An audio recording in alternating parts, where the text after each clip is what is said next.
For this course, that language is the C programming language, which was developed back in the early 1970s. That's pretty old. And in fact, over time, the C programming language has been considered the Latin of programming languages. Unlike Latin, C isn't dead. Lots of C programming still goes on despite newer and fancier programming languages coming along.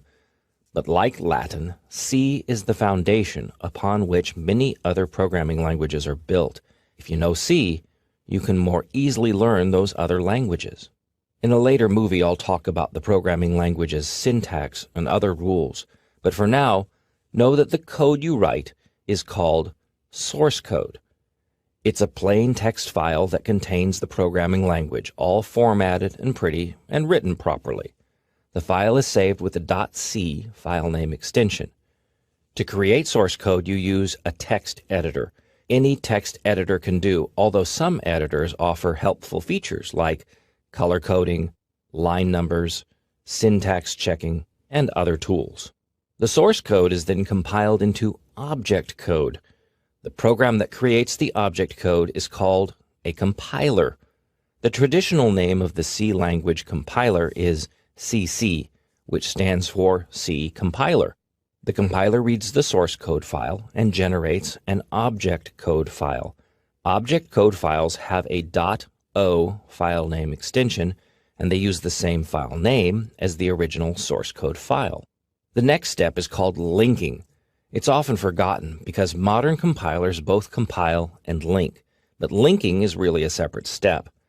The linker takes the object code file and combines it with C language libraries. The libraries are the workhorse of the language. They contain routines or functions that control whatever device you're programming. If all goes well, the end result is a program file. You can then test run the program to make sure that it works the way you want it to. And if not, you start the cycle all over again. Edit, compile and link, test run. All of these tools, the editor, compiler, and linker, originated at the command prompt or terminal. You can still find them there too. I do a lot of coding at the command prompt because it's quick. More common, however, is to use an IDE or integrated development environment. An IDE combines the tools for editing, compiling, linking, and running. It also adds tools for debugging, creating complex programs, graphical tools, and other features. Beneath it all, however, is the humble command line compiler and linker. And the process is the same. Edit, compile and link, run. Although in practice, you're going to do a lot of repeating and reworking before you get things just right. The good news is that all the tools you need to begin your programming journey are found free on the internet. The bad news being that you have to find the right tools and install them properly. This is not an issue for you here because in this movie, I'll show you how it's done. You'll see how to find a good IDE or integrated development environment, a C language compiler, and get everything set up and configured for using this course. You'll find a horde of IDEs on the internet. Microsoft offers the Visual Studio as its IDE, and Apple has Xcode. You're welcome to use those tools, especially if you're comfortable with them. But for this course, I've chosen the CodeBlocks IDE. The thing I like about CodeBlocks is that it comes with everything you need. Unlike other IDEs, you don't have to hunt for a this or that after the IDE is installed. You basically download, configure, and you're ready to go. Obtain CodeBlocks by visiting the developer's website, codeblocks.org. Point your favorite web browser or Internet Explorer to that website. On that page, look for the Downloads link. Remember, the page you see here may look different as web pages do change from time to time. Click the Downloads link. Choose to download the binary release. Click the link that represents your computer operating system, Windows, Linux, Mac OS X. For Windows, look for the setup.exe file that includes the MinGW compiler.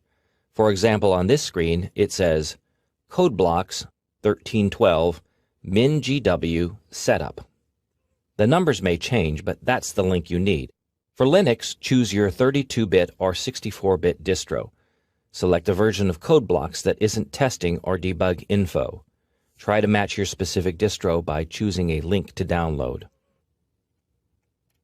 And for the Mac, only one option is shown. Click the link to the right of your choice.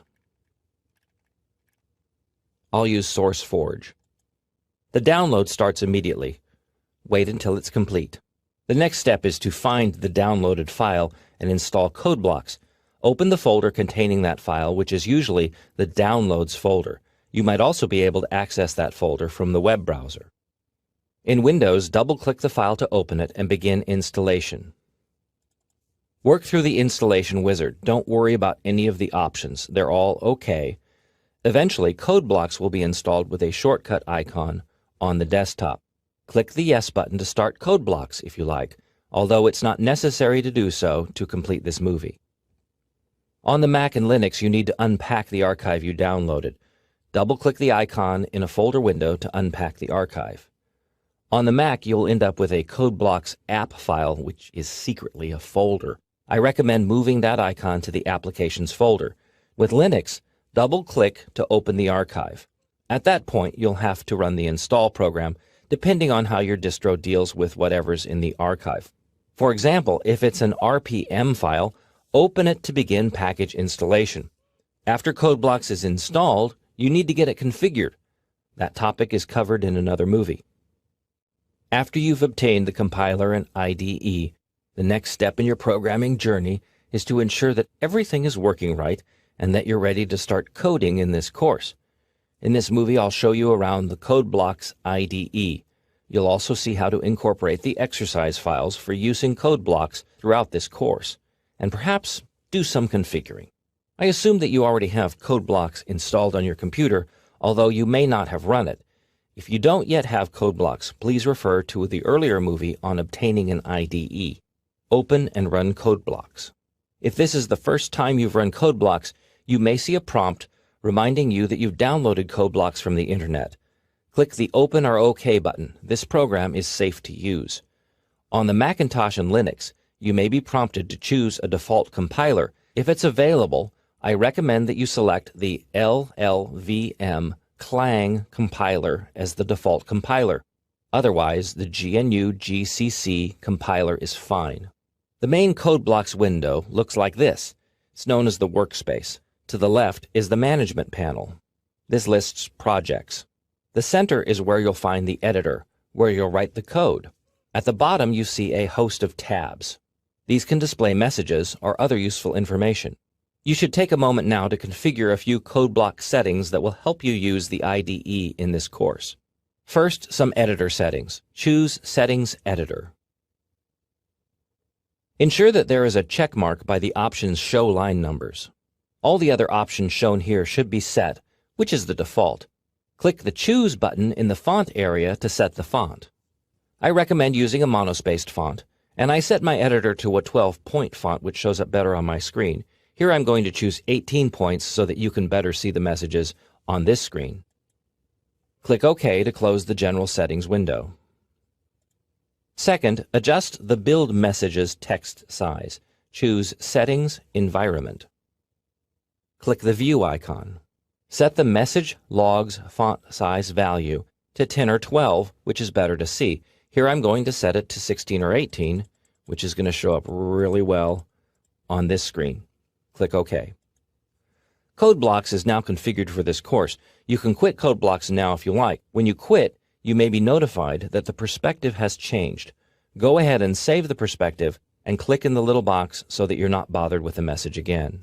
The next step is to set up the project files. Click the Exercise Files button on this page right up top to download the archive. Before expanding the archive, I recommend placing the exercise files into a specific location on your local storage system. Open a folder management window on your computer. Ensure that you're viewing your own personal folder, which is known as the Home folder in Unix or the User Profile folder in Windows. Do not use the Library folder system in Windows. Instead, click the address bar to visit your account's folder. If you have a C programming folder, navigate to it. Otherwise, create a new folder named C or C Programming.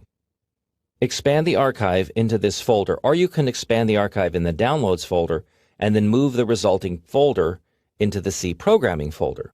I've already downloaded the files into the Exercise Files folder. Now I'll copy them over to the Programming folder. And there are all the files. Now you can delete the archive file you downloaded. There's no need to retain it. We're just going to work with the files here in the C Programming folder. Programming involves writing source code, compiling, and linking, which creates the program. You then test run the program to see how it works, or if it works. In this movie, I'll demonstrate that process in code blocks. You'll see how to set up and run a sample project. I'll also show you how to understand and fix problems by using the code blocks IDE. Start up code blocks if you haven't already. You need to see the start page, and if you don't see it, choose View Start Page. Most of the work you do in code blocks is project-oriented. Projects can be anything from a small program to a massive online game. For this course, you'll be using the pre-written exercise files. But normally in code blocks, you create a project, typically by clicking the Create a New Project link. This step isn't needed in this course because, like I said, I've pre-written all the exercise files for you. But if you wanted to create a new project in code blocks, specifically one of the console applications demonstrated in this course, choose Console Application when starting a new project. Select the C language. Type in a name for the project and choose a folder such as the exercise folder created in an earlier movie. On the Mac, ensure that the names don't have any spaces or the program can't be run from within code blocks. Choose Release Only and click Finish. Open the main C source file to begin editing. Although this is a complete program, it's presented as a skeleton. Otherwise, that's all you need to know about the code block start page. Dismiss this project by right-clicking on it and choosing Close Project. In this course, you'll be incorporating pre-written source code files for use in the IDE. This saves you typing time, but it also saves you editing time from creating a new project and then editing that code block's pre-written source code skeleton. To open one of this course's exercise files in code blocks, click the Open button on the toolbar. Browse to the folder containing the exercise files, such as the C Programming folder. Choose the exercise file 0104 Welcome. Open that file. There you see the source code. C code does not include line numbers, but the editor shows line numbers in this column. These are handy for reference in this course, but also for tracking down errors. And the source code itself appears here. The text is color-coded, which helps you recognize different parts of C, as well as spot errors when things aren't colored correctly. The next step after writing the source code is to compile and link. In code blocks, that step is combined into a single action called Build. To build your project, click the Build icon here. The action takes place at the bottom of the screen in the Build Log and then Build Messages tab. Yes, these errors are on purpose. I want you to see how the errors appear. Click the Build Log tab to review the specific messages. You see what's wrong, which may not make sense to you right now, but it will in the future. More importantly, you see a line number, line 5. In this case, line 5 is missing a double quote. In the editor, click here to add a double quote character. If you've done it correctly, then only the text in double quotes is colored blue, not the parentheses or semicolon at the end of the line. Save the file. Click the Build button again. And there's still an error. Click the message to locate the error in the code, or click the Build Log to see more specifics. Some compilers, such as Clang, are more specific about warnings and errors. At the end of line 6, type a semicolon. Save the file. Build. And no warnings, no errors. That's good. It's what you want to see. Now on the Macintosh, you may see a warning about option S. That's a linker error, and you can ignore it. Click the Run button to witness the program's brilliance. In Windows, the program runs in a command prompt window. On the Mac and Linux, a terminal window appears. In that window, you may also see any startup scripts you've written. Ignore that part of the output.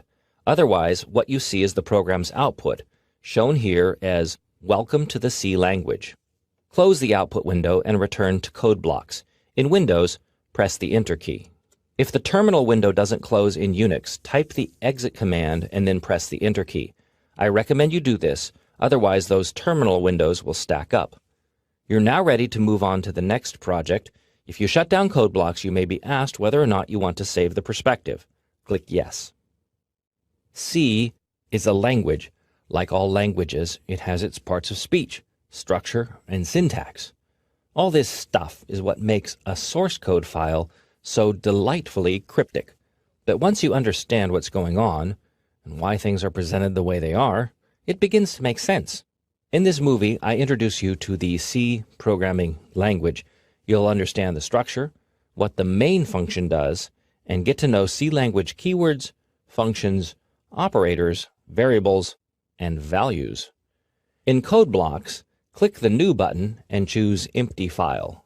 You're now going to type source code. It's only one line, so type main, an empty set of parentheses, a space, a set of empty curly brackets or braces, and press the Enter key to end the line.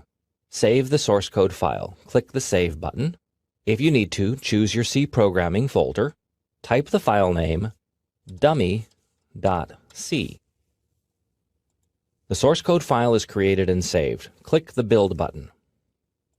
The code does compile. What you see is the absolute minimum C program known as the dummy. All C source code must have the main function. This is where the program execution starts, and the contents of the main function are enclosed in curly brackets. Here, everything is empty, which is okay, although you might see a compiler warning which isn't critical. A program was created.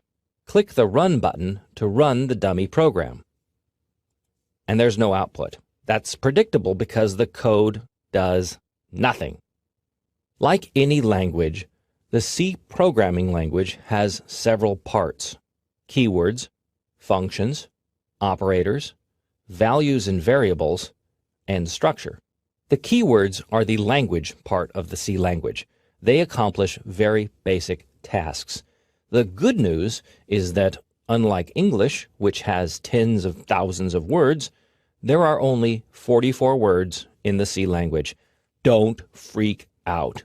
In practice, you may only use about half of these keywords. The real workhorses of the C language are functions. What the keywords do is really basic. To do more in C, you rely upon a function. The functions are held in libraries.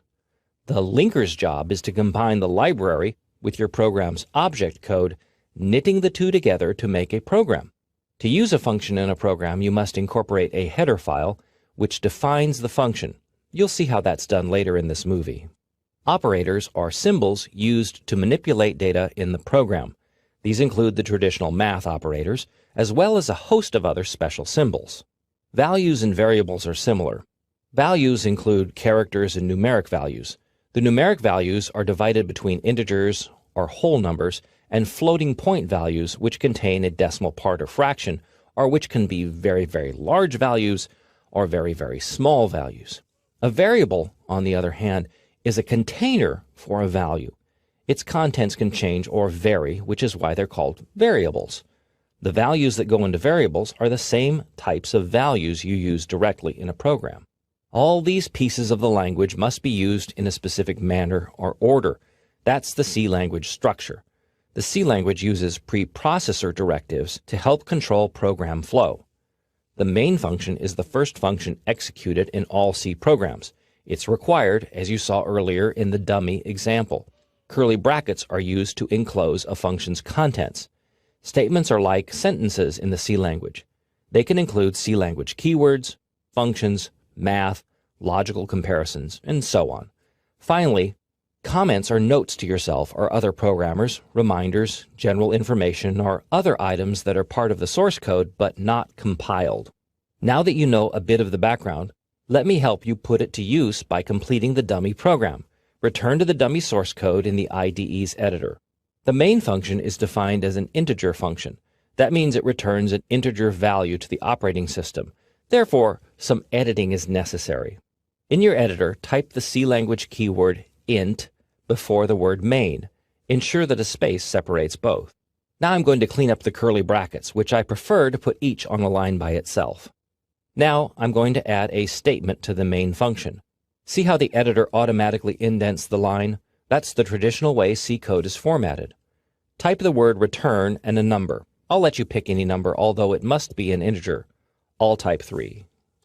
You can type the number in parentheses, as I've done here, or you can just specify the value. If so, you need to put a space between return and the value. Type a semicolon to end the statement. Save. Build. As long as your code looks like mine, no errors or warnings appear. Run. On the Mac or Linux, you may see no output other than the build log, and it says the program terminated with status 0. On the PC, the terminal window shows you the return value. I'm going to fix the font to make it a little more readable.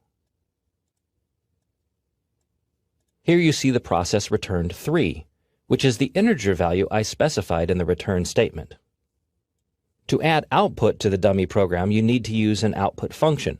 C language keywords don't output anything. They're just basic vocabulary, words like return and int.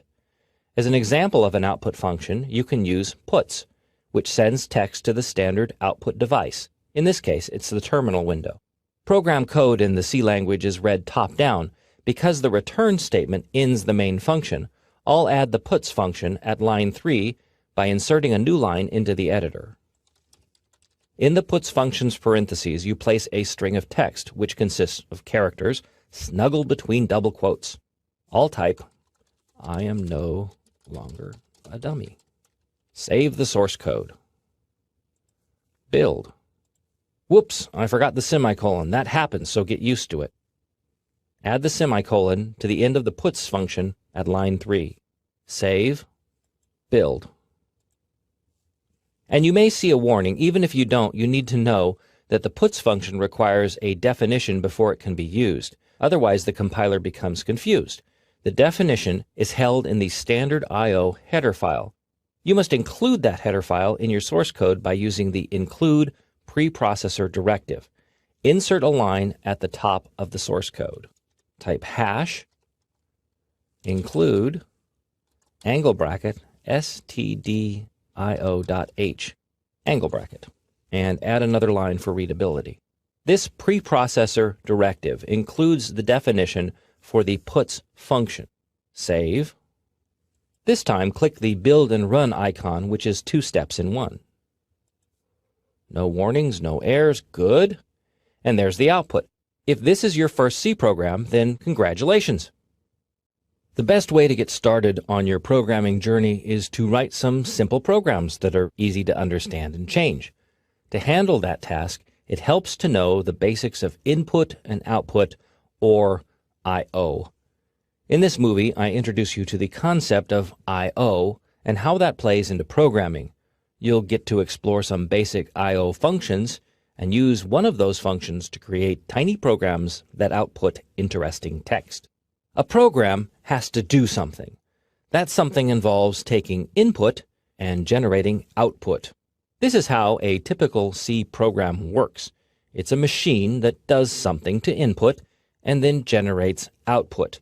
If the program doesn't do anything, then it's basically plumbing. What comes in goes out. The C library offers a host of output functions. Of the lot, these 3 are the most popular. They are pronounced: printf, putchar, and puts. Each function is designed to send one or more characters to the standard output device, which is the screen or terminal window. The puts function puts or sends a string of text to standard output. Puts is put string, and a string is a collection of characters enclosed in double quotes. This function is defined in the stdio header file, which is included at line 1. In the exercise source code, I've specified the puts function, but omitted the string. Your job is to type the string, so click the mouse amidst the parentheses and type the string argument for the puts function. Type a double quote. the editor automatically supplies the closing quote. Type some text. If the editor doesn't supply the closing quote, you must type it. Otherwise, the compiler doesn't see the end of the string and an ugly error is generated. You can also type the quote even if it's supplied and the editor is smart enough not to double up. The string is highlighted in blue. Save, build and run. There's the output, exactly as you typed. Your challenge is to add another puts function to the existing source code. Have that function output a line of text before line 5. What the text says is up to you. This should take you about 3 minutes to complete. Welcome back. I'm going to show you how I would solve this puzzle, which is one way of doing it. I'm going to add my puts function here. There's no need to add a second stdio header file for the second puts function. One is all you need for all the functions defined there. And you can type a single quote within a pair of double quotes. That's not a problem. Remember to end the statement with a semicolon. Save, build and run. Note the order. The program runs top down. The two puts statements execute in sequence. The program ends with a return statement, which returns control back to the operating system. The closing curly bracket merely marks the end of the main function. I'd like to add a comment to the source code. This is text that doesn't compile. Instead, it's intended as a note for the programmer, a reminder, or just general information. Insert a new line at the top of your source code file. Type /*. Traditional C comments start with the /* character combination and end with the */ characters. The editor highlights all the text in the code, which is now effectively one long comment because no ending comment characters have been written. Type your name and the date.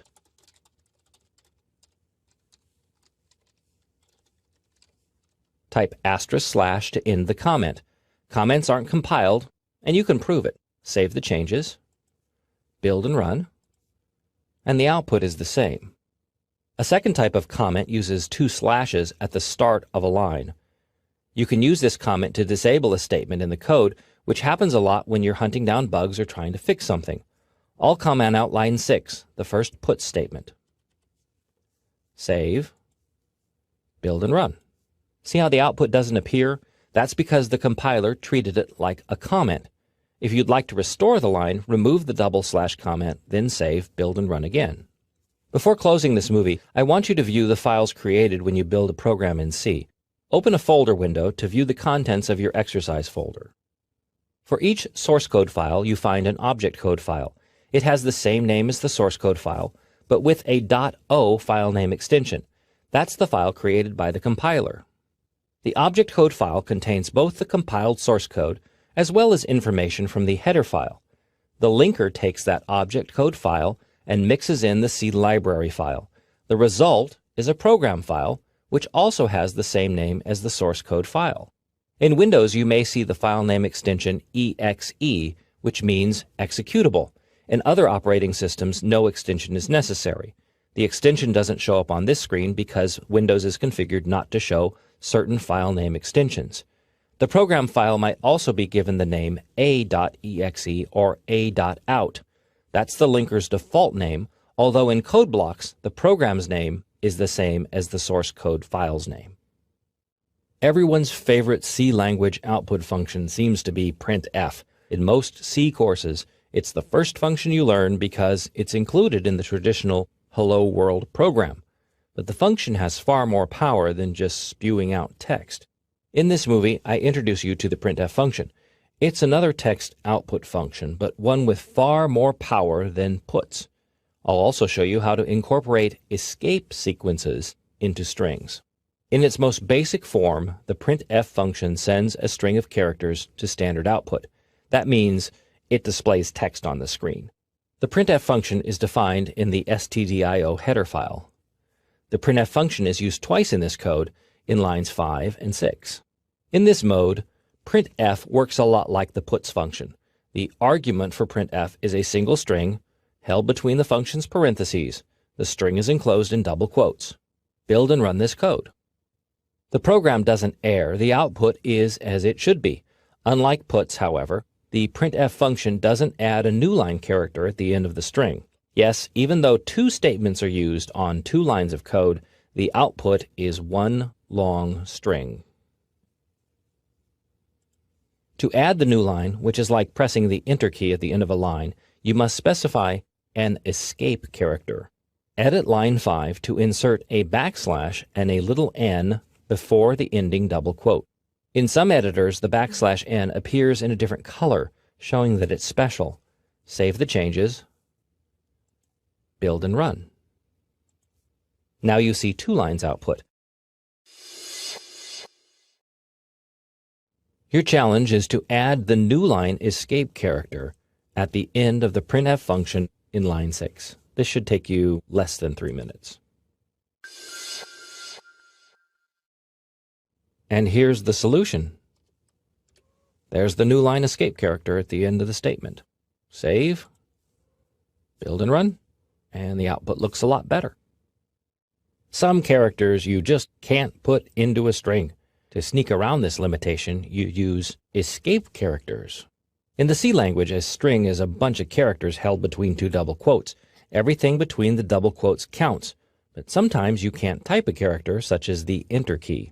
For example, if you wanted to put the Enter key press here and create a new line of text, the result would be two lines in the editor, not the output. The solution is to use the new line character in the string. It's an escape character, which means it starts with a backslash. That's followed by n for new line. Together, the backslash n is interpreted as one character, a new line, and it's generated when the string is output. The C language uses about a dozen escape characters, also known as escape sequences. The most common are new line, tab, single quote, double quote, and if you really need to display a backslash character, you must escape it as well.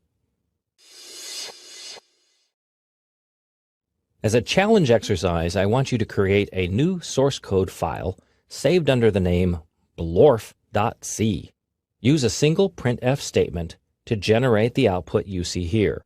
Hello, on a line by itself, and then another line that says, my name is Blorf, with the word Blorf and the period enclosed in double quotes. Pause this movie and attempt this exercise. It should take you about 3 minutes. I'm going to create exercise blorf.c myself so you can compare what you've come up with what I did. Be aware that your code may not match up exactly with mine. I'll create a new empty file in code blocks and type in a basic skeleton. You see as I type, the text isn't color-coded. You have to save the file before the editor recognizes how to color the text. I'll save here and then go back and rewrite the specific printf function. And there's the color. So at line 5, I'm going to type in the printf function. Hello, and a new line. My name is, and escape the double quote, Blorf, period, escape the double quote. Type a semicolon to make it a statement. Add a blank line for readability. Save, build and run. There's the output as requested, a single printf function that output 2 lines of text. And if you thought to add another new line at the end of the string, you get bonus points. Otherwise, the output looks kind of scrunchy. By the way, if you don't want to use double quotes, you can use single quotes instead. In line 5, I'll edit to remove the double quotes and replace them with single quotes, because single quotes in a string don't need to be escaped. Many programmers find this method easier to use. A value is typically numeric, although it doesn't have to be. In your code, you can specify values such as 3, 5, or even 100 million. The printf function can be used to display those values, providing you know about something called a placeholder. In this movie, I continue exploration of the printf function. I show you how placeholders can be used to display values, not only numbers, but strings and individual characters as well. To view values in action, you can use the printf function, but you have to take that function up a notch. The printf statement at line 5 generates output that would have you believe the number 27 was a value, but it's not. It's part of a string, just the characters 2 and 7. To specify a value, you need to do two things. First, you must place a value into the code, in this case, the number 27. Second, you must direct the printf function to display that value. Edit line 5 to replace the characters 2 and 7 with %d. In some editors, you may see the %d highlighted. That's because it's a special symbol for the printf function. It's a placeholder. In this case, a placeholder for an integer value, a whole number. Place a comma after the string and add a second argument to the printf function, the value 27. Note how the value is shown in its own color. The printf function now has two arguments. The first is called the formatting string. It contains one placeholder, %d. Matching that placeholder is the second argument, the integer value 27. Save, build, and run. In this output, the 27 represents the value 27. Its output is text, of course, but inside the program, it's a number and not text. Copy line 5 and paste it in as line 6. Change the value to 29. Save, build, and run. Two lines are output. The same placeholder is used in both printf functions, but because a different value is specified, that new value is output for the second statement. The %d placeholder is just that. It holds the place of another argument. In fact, you can specify multiple placeholders providing that you have arguments to match.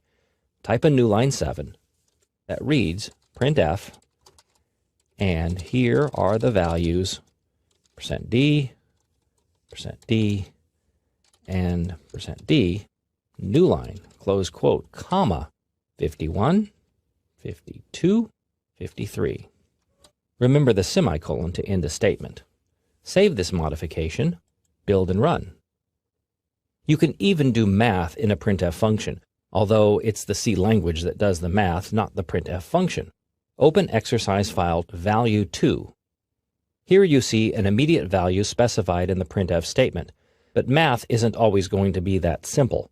Replace the 4 with the equation 2 plus 2. Save, build and run. The program makes the calculation for you. It adds 2 and 2. The result is fetched from the %d placeholder in the printf statement. Now replace the equation in line 5 with this. 278 times 956. On a computer, the asterisk is used as the multiplication operator. I'll officially introduce that as well as other math concepts in a later movie. Change the format string as well, replacing 2 plus 2 with 278 times 956. And who knows what that value is? Well, save, build and run. And apparently the result is 265,768. Neato. The printf statement employs a swath of placeholders, each for a specific type of value. Here is a partial list showing some of the more common placeholders. It helps to know about the different types of values in the C language before you can use each of these, as well as understand the whole lot of them that aren't shown. Also, even then, the placeholders have options that I'll get into in a later movie. The %s placeholder is used to display strings, and it may look a little odd, but it does come in handy. Open exercise file value3c. In this code, the %s placeholder represents the string programmer, which is the second argument of the printf function. Build and run this code. And indeed, you are a programmer, but what kind of programmer? Modify line 5 in the code to add another placeholder and another argument to the printf function. Place %c before %s and squeeze a space in between the two. Now you have to add an argument for the %c, so after the comma, type a single quote, big C, and then another single quote and a comma. Many editors will assign the single character value to its own color, as shown here. In the C language, single characters are specified with single quotes. If you use double quotes, you create a one-character string. That's not what you need to match the %C placeholder. Save, build and run. And indeed, you are a C programmer. One final thing, because the % character is used as a placeholder, you must specify 2 of them when you use a % symbol in the printf statement's formatting string. Open exercise file value 4. Read the printf statement. The %D placeholder should match up with the second argument, 98. It's followed by a % which indicates %, not a placeholder, right? Build this code. Now, if you don't see any warnings, that's okay. The output is still going to look weird. In some compilers, you will see warnings indicating trouble.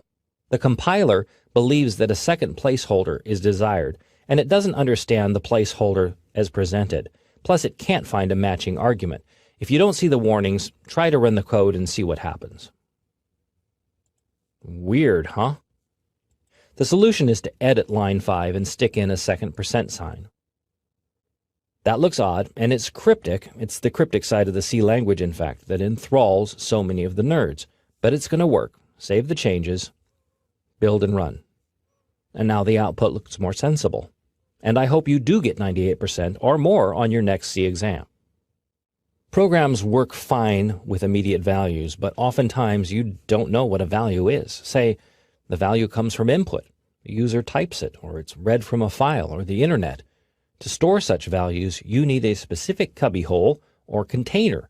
In programming, that container is known as a variable. In this movie, I introduce you to the concept of the variable. It's a container into which you can store values, values that are unknown or values that can change. You'll see how to declare a variable in the C language and how the variable is used in the code. A variable is a container for a value. Because C deals with different types of values, a variable must be declared as a specific type, and it's given a name that's used in the code. In C, the variable type matches the variable's content, the type of value being stored. Integer variables can hold only integer values, or whole numbers. Float variables hold floating point values, which are very large numbers. Very small numbers are numbers with a fractional part, like 2.1. Character variables hold single values, such as the letter X. The C language lacks a string variable type. Instead, a character array is used. I'll explain how that works in a later movie. Int, float, and char are all C language keywords. Additional keywords are also used to declare variables. These include double, long, short, signed, and unsigned. These are all C language keywords, and they're used to declare types of variables. This code declares an integer variable at line 5. First comes the keyword int, which is used to declare an integer variable. Next comes the variable name, age. As this is a statement, it ends with a semicolon. Variable names can include numbers, letters, and some symbols. They must begin with a letter, or an underline can be used. The name must be unique, with no two variables having the same name, nor should variables be the same name as functions or C language keywords. At line 7, the variable age is assigned the value 30. In C, values or equations go on the right side of the assignment operator, the equal sign. The value or results of the equation is then assigned to the variable on the left. Because 30 is an integer value, it fits nicely into the integer variable age. Finally, the statement at line 9 displays the variable's value by using the printf function. The %D placeholder is used, and the variable age is specified as the second argument. Build and run this code. The whole idea behind a variable is that its value can change. Edit the source code so that the value of the age variable is changed to 34. Make this modification at line 7. Save the modified code, build and run. The program's output reflects the new value.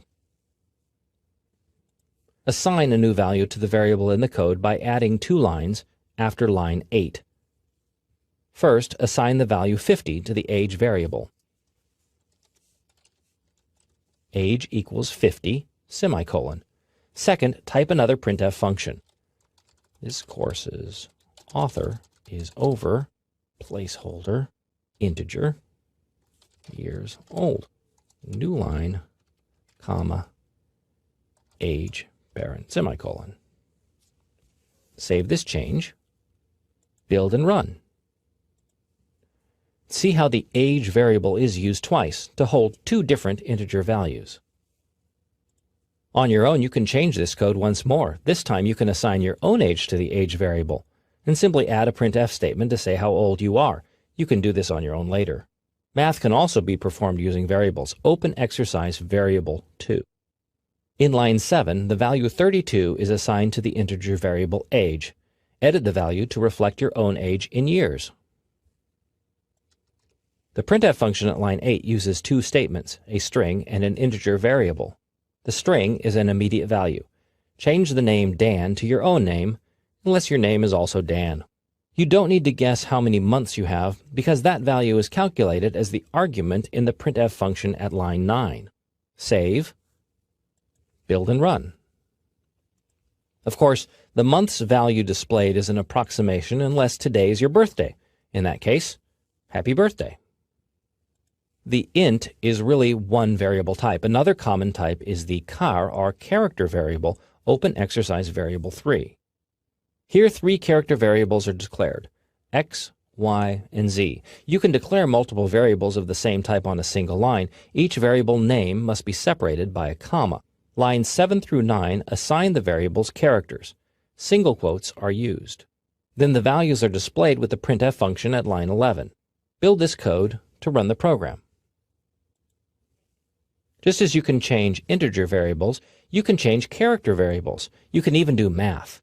Edit line 8 to read y equals x plus 1, and line 9 to read z equals y plus 1. Save, build and run. The output is the same. Instead of assigning immediate values to variables y and z, you did a little character math. Adding 1 to the value of character A gives you a B, and adding 1 to B gives you a C. The final variable type I'd like to introduce is the float. It holds very large values, very small values, or any value with a fractional part. Open exercise variable 4c. The float variable pi is declared at line 5. At line 7, a calculation is made and the result is assigned to variable pi. The calculation uses floating point values. By adding a .0 to 22 and 7, the compiler assumes that you need floating point values and treats them as such. Otherwise, integers would be used, and the result would be wrong. So, when you use a floating point whole number, remember to add the .0. Line 8 sends the result to standard output. The %f placeholder is used to represent floating point values in a printf statement. Build and run the code. The value generated for pi is accurate down to the hundredths place, which is okay for quite a few things in antiquity, but not acceptable for modern calculations. Programs are known for both input and output. Output goes to the standard output device, which is usually the screen or a terminal window. Input comes from the standard input device, which is normally the keyboard. In this movie, I explore input and output concepts. These involve character I/O, which is the reading of single characters, as well as the output of a single character. I'll also touch upon the concept of stream input and output. The two most common C language character I/O functions are getChar and putChar. That's how I pronounce them. getChar fetches a character from standard input. putChar sends a character to standard output. Both of these functions require the inclusion of the standard I/O header file stdio.h for their prototypes and such. Although they are character functions, they work with integer values. Yes, that's weird, but so are so many things in the C language. In fact, you may find yourself frequently using char variables with these functions. When you do, the compiler may gently warn you about the mistake. Finally, these functions are stream-oriented, which is something I'll explain later in the movie. Integer variable c is declared at line 5. It's used with the getChar function at line 8, storing a single character from the input stream. In this example, that would be a character typed at the keyboard. The character is displayed in line 9. The int variable c is used, but the character placeholder %c is specified. This ensures that the character is displayed, not its code value. Build and run the code. Note that the prompt keeps the cursor on the same line, and I added a space to make it more readable. Type a letter such as a big Z and press enter. Ta-da! Modify the code so that the putchar function outputs the character you typed. To do that, you need to split the printf function in two. So I'm going to go ahead and edit it to where it says you typed, and notice I'll keep that single quote right there. Close the string, parentheses, and make it a statement with a semicolon. Then I'll add putchar on the following line,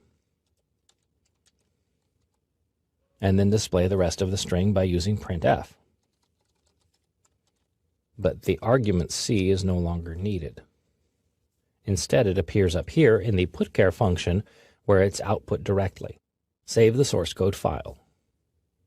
This solution provides for the putchar function to generate output, but it also makes the code longer and less readable. That's actually okay in C, and you'll discover that the output is unchanged. Build and run. This time I'm going to type an X, and the output looks the same. You can also use the putchar function with immediate values. At this point in the code, the statement at line 11 really just outputs 3 characters: the single quote, period, and a new line. I could change line 11 to read putchar, paren, single quote, backslash, single quote, another single quote. That looks odd, but you have to escape the single quote character or the compiler becomes confused. Escape characters are covered in an earlier movie. A second putchar function would display the period. The final putchar function would display the escape sequence, which is specified in the original printf function as a new line. Oops, gotta fix that. We're gonna get in trouble.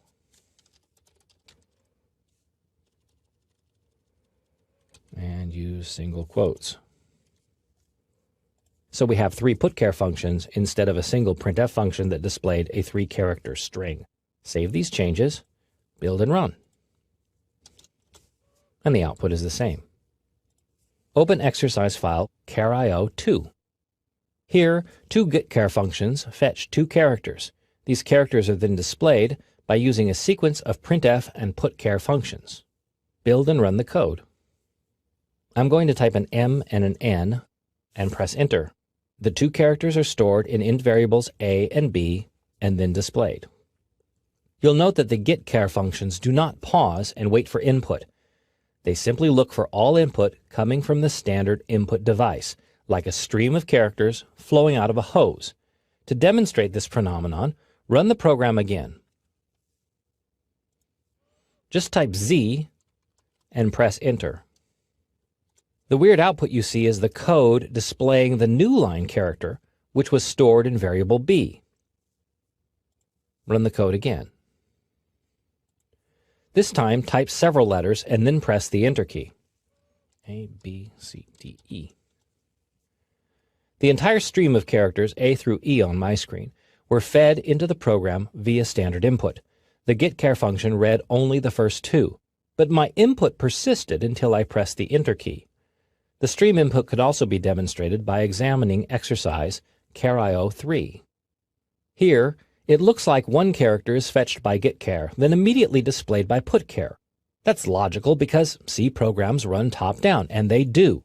And that's exactly what happens in this program, but it's not what you see when the code runs. Build and run.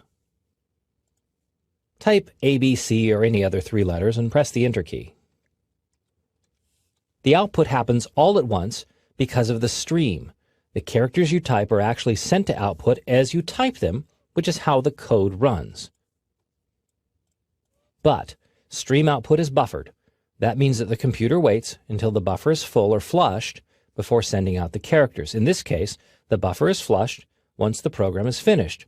I'll explore stream input and output further in later movies. For now, remember that the standard C I/O library functions are stream-oriented. A character is a single letter or symbol. Put 2 characters together and you have a string. But strings are funky things in the C language. They're not a variable type, just a clutch or array of characters, all marching together in a line. In this movie, I introduce you to the string.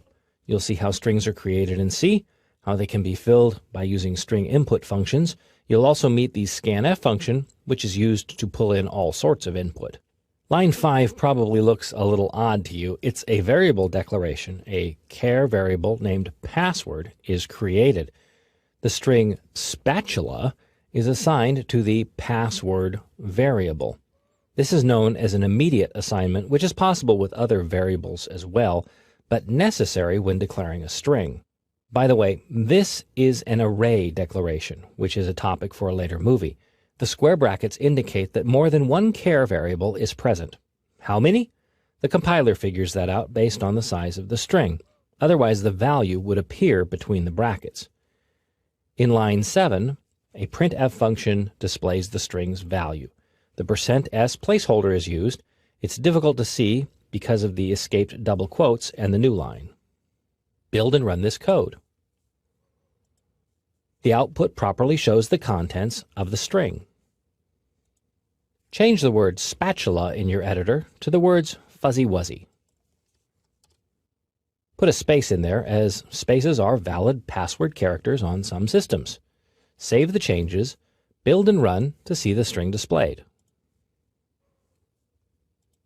Remember that some characters must be escaped in a string. These include the double quotes, new line, tab, and so on. I'll add them to the string here. Double quote, new line, tab. Save, build and run. And there's the predictable but ugly output. To fetch a string from standard input or to fetch any specific value, use the scanf function.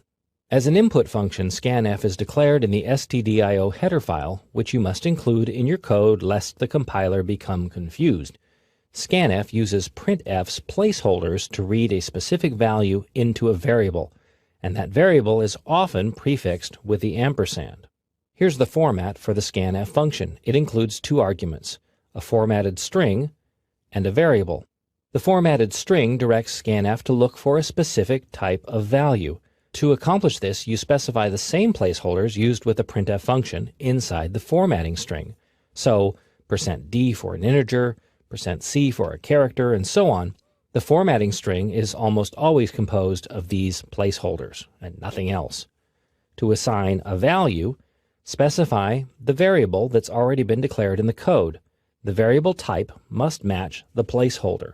You need to prefix an ampersand operator to the variable name, which is something you must remember to do.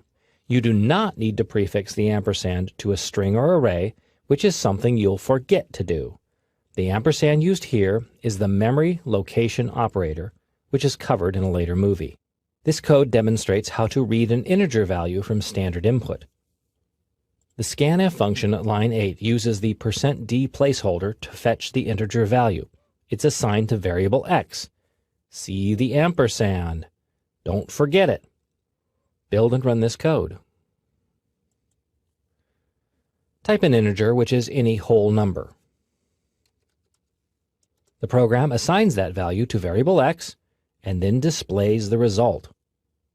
Now, if you were to modify this code to read in a floating point value, you would have to make some changes. Try to think of the changes on your own as I make them in the code. First, of course, would be to change the variable type at line 5 to a floating point value. Simply change int to float, and suddenly variable x becomes a floating point value. In line 7, obviously, we need to change the word integer. Line 8, change %d to %f for a floating point value. And finally, at line 9, change the word integer. And change the placeholder as well. Save, build and run. Type a real number, such as 45.6.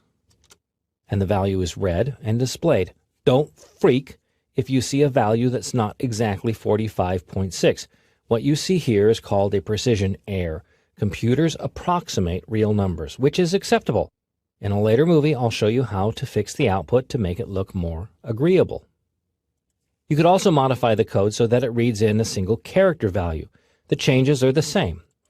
Try it along with me if you can. First, you change the variable type from float to a single character variable. And then here, change the prompt so that it says character. And change the percent placeholder in the scanf function to a C from an F to read in a single character value. Change the prompt here and the placeholder. With variable X being a character variable, you need the %C placeholders to read in the proper values. Save the changes, build and run. And I'm going to type the mysterious character X. You can also use the scanf function to read in strings, but you'll find some peculiarities in this operation. Open exercise file scanf2. On line 5, the name variable is created. It has room to store 14 characters, plus one additional character for the null at the end of the string. The scanf function at line 8 uses the %S placeholder to read in a string. The variable name is used without the ampersand. That's because name is a character array, and arrays do not require the ampersand operator. Build and run this code. Type your name and press enter. The string is read and displayed. And now for the peculiarities. Run the program again.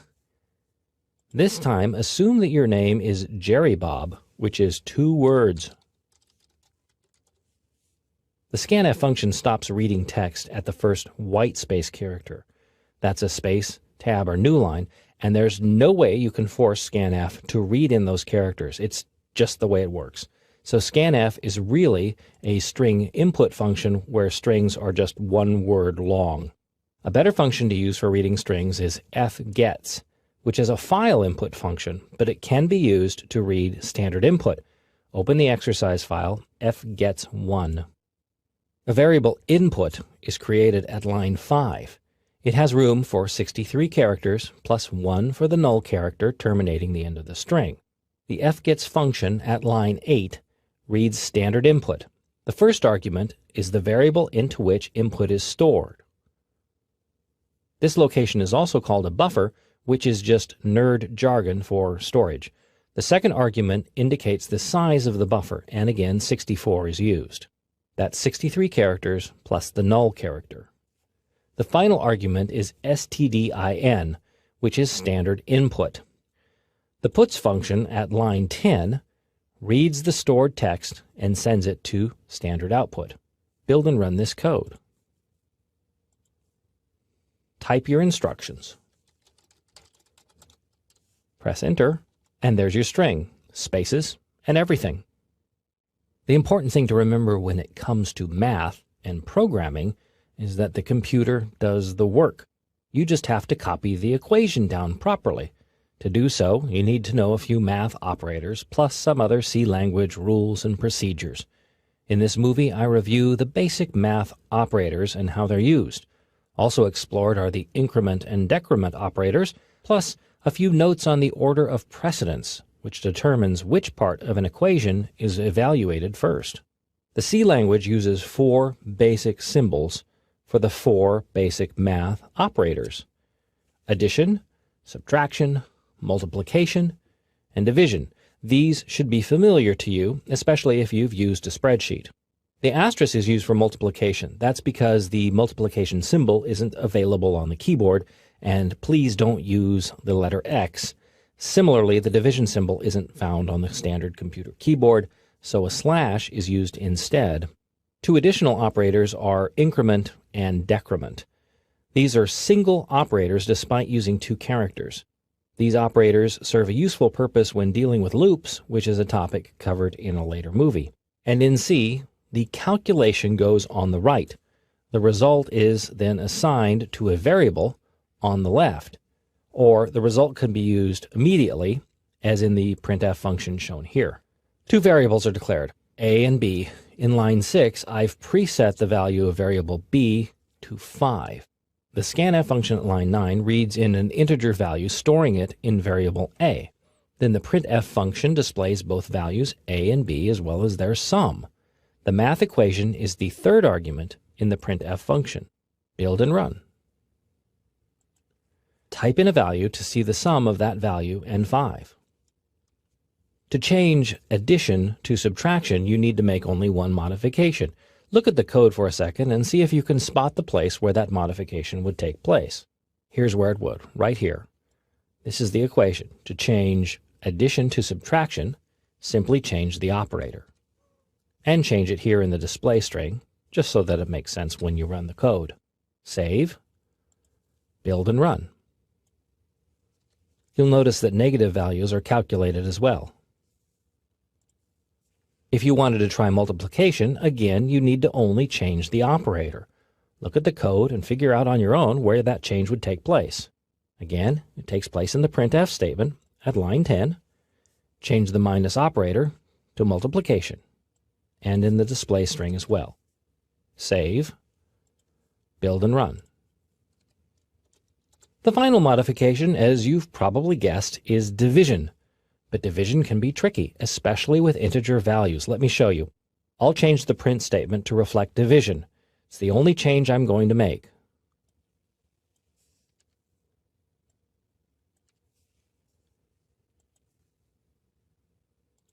And I type in a value such as 9. The result displayed is 1, which is dubious. To do division properly, you need to use floating point values. Open exercise file math2. This is basically a modification of the existing code switching int values to floats, as well as the associated placeholders. Also, the value 5.0 is assigned to variable b in line 6. Remember, floating points have a decimal part so that when you're writing a whole number, you need to specify .0. Build and run. Try the value 9 again. The result is more palatable, but ugly.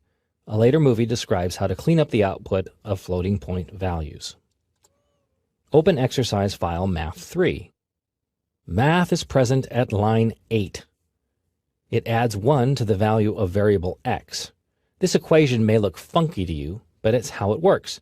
The compiler calculates the right side of the equation first. So 1 is added to the value of variable x. That result is then stored back into variable x. To prove how it works, build and run the code. The original value is 10, and the modified value is 11. You can manipulate any single variable in this manner. The most common manipulation is to add or subtract 1 from a variable's value. For example, if you wanted to increment the value of variable x by 1, you use the increment operator, which is 2 plus signs in a row. Change line 8 in the code to read simply x plus plus. That's a statement by itself. It's a mathematical operation. Save, build and run. The decrement operator is 2 minus signs. Edit the code again to replace the increment operator with the decrement operator. Minus, minus. Save, build and run. Now the output is 10, 9. The final math goodie I want to show you deals with something called the order of precedence. It involves math equations that have multiple operators.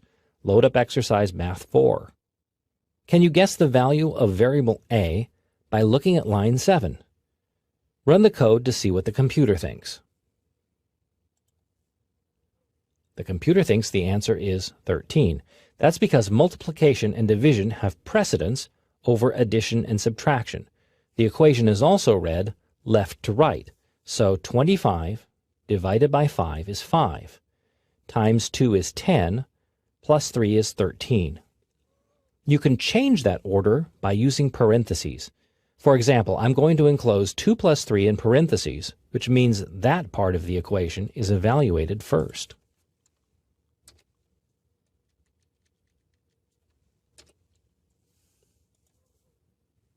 Save, build and run. Now the answer is 25. 2 plus 3 is 5.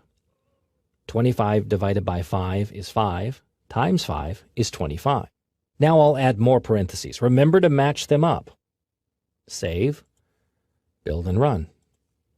Now the answer is 1. That's because 2 plus 3 is 5, 5 times 5 is 25, and 25 divided by 25 is 1. Remember in C, equations are evaluated, multiplication and division first, then addition and subtraction unless you use parentheses to modify the order. When you can't find an operator to do your math, you need to turn to the C library. There you'll find fun and friendly functions to sate your mathematical whims. In this movie, I cover 2 of the typical C language math library functions, the square root function and the power function. I'll also introduce the random number generating function, which isn't really a math function, but it's something you may find quite handy. To generate the square root of a value, you use the sqrt function. It reads like squirt, but it's really square root. The square root function is shown at line 8. It requires the math.h header file, which is included at line 2. The function swallows a floating point value, specified as 2.0. It returns the square root as a floating point value, which is saved in the float variable r. The printf function at line 10 displays the results. Build and run the code. And now you know the square root of 2, or any other value you specify in the code. Another math function worthy of note is the pow function, which is short for power. The C language lacks a power operator, which is common in other programming languages, but the pow function is far more versatile. Open the pow file. The pow function appears at line 8. It also requires the math.h header file as shown at line 2. The pow function uses 2 arguments, both floating point values. The first is the base, the second is the exponent. So here, 2 is being raised to the 8th power. The result is saved in floating point variable p, and then it's printed in line 10. Build and run. 2 to the 8th power is 256. Generally speaking, all C language math functions require the inclusion of the math.h header file. They all work with real numbers. I use float in my examples, but officially they should be double type variables. The double carries twice the precision of a float. That means it's more accurate, but it should really be used only when a greater degree of precision is required. Another popular number function, although it's not a true math function, is rand. It generates pseudo-random numbers. They're pseudo-random because they can be predicted, but they're still good enough to be random in a general sense. The rand function requires the stdlib, or standard library header file, for its definition. This is the second most common header file after stdio. The function itself requires no arguments. It simply generates a random integer value. That value here is stored in variable r. The printf function in line 10 displays the result. Build and run. On my screen, I see 41 is the random number. Run the code again. And it's the same number. This isn't a bug, it's predictable. For the rand function to work best, you must seed the randomizer. That's a software machine that helps generate random numbers. The random seeding function is called srand, which is also defined in the stdlib header file. In the code, insert the srand function in the line above rand. The srand function requires a positive integer argument to seed the randomizer. Here I'm using the value 66, which I just pulled out of my head. Save the changes, build and run. This time a new random number appears, but will the same number appear when you run the code again? Let's find out. Yep.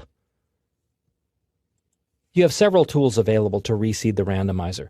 One is that you could ask the user to input a positive integer value when the program starts. And that's kind of lame. What most programmers do is to borrow the current tick-tock value from the computer's internal time clock. I cover time functions in a later movie.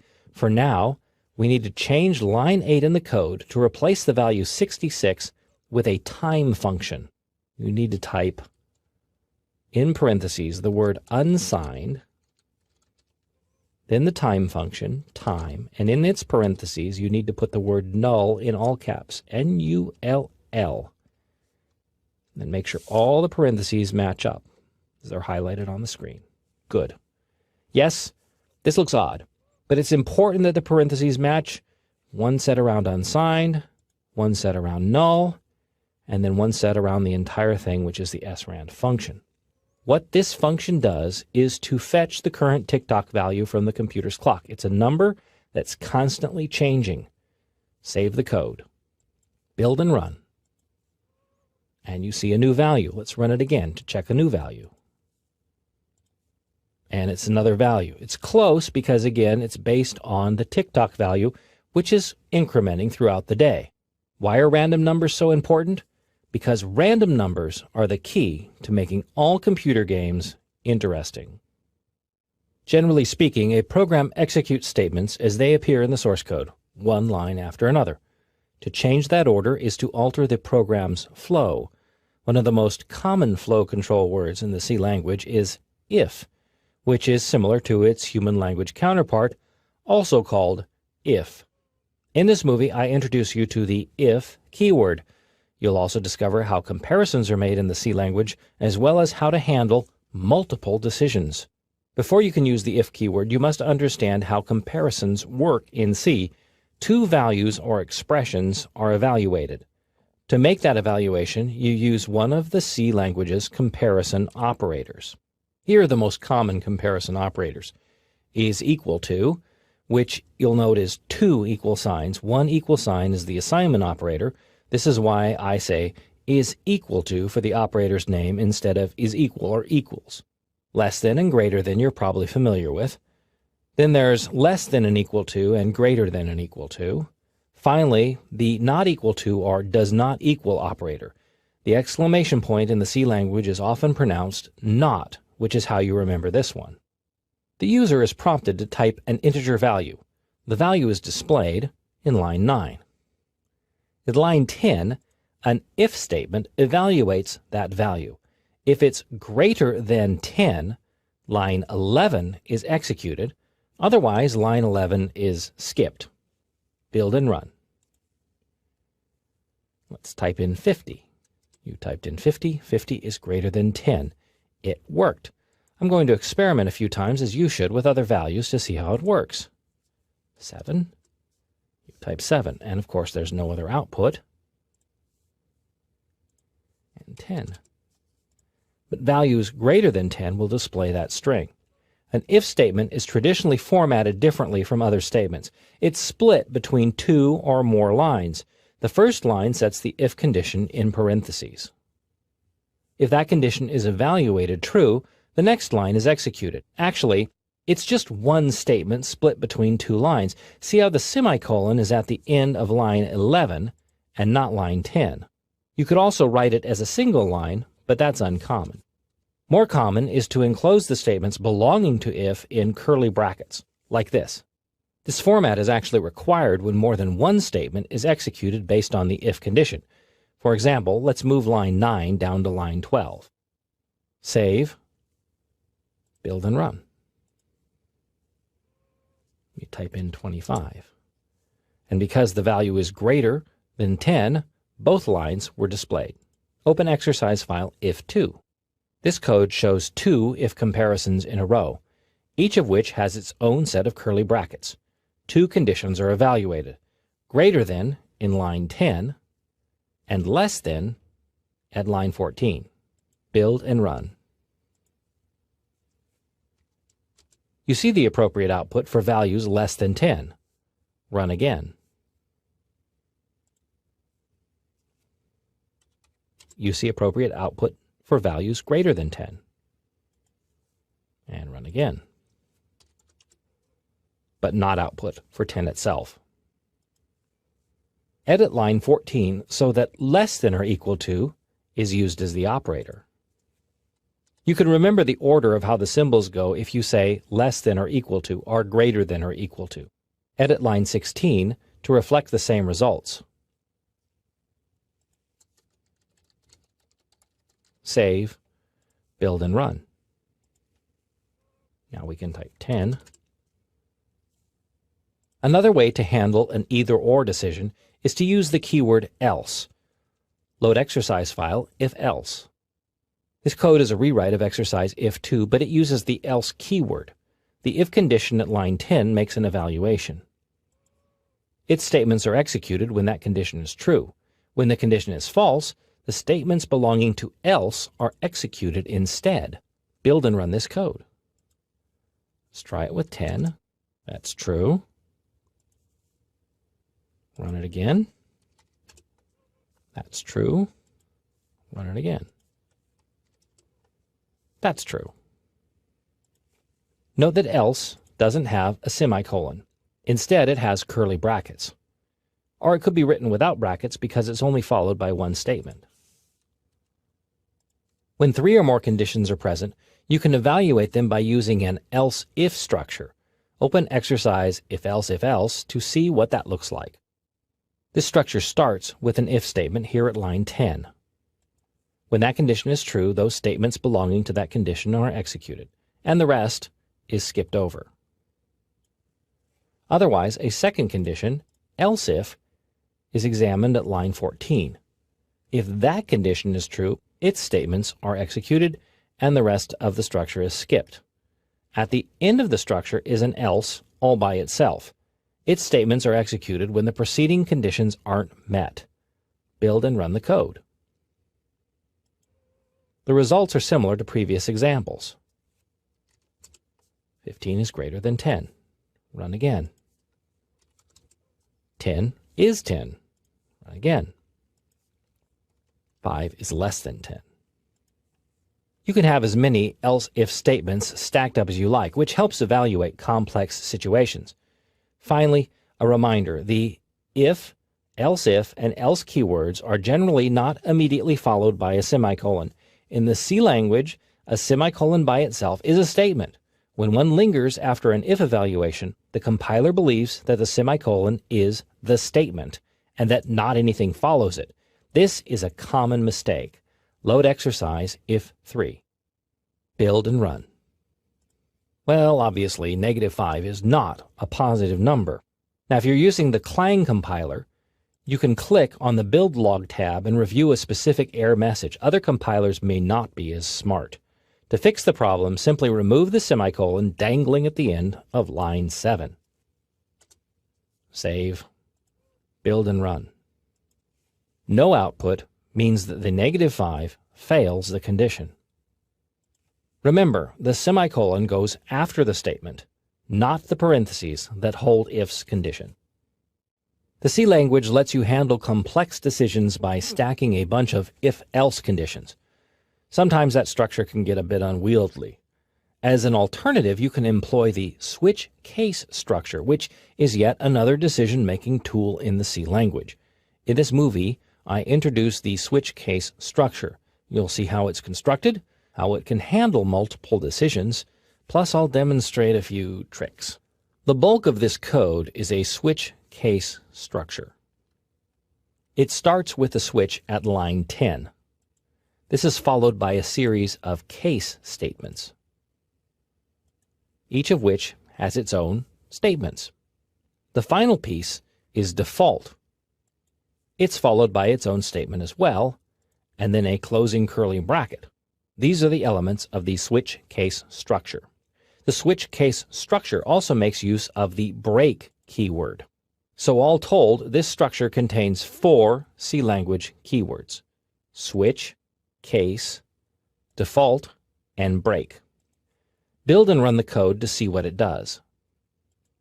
I'll type 1. Excellent choice. Run it a few times to try out various options.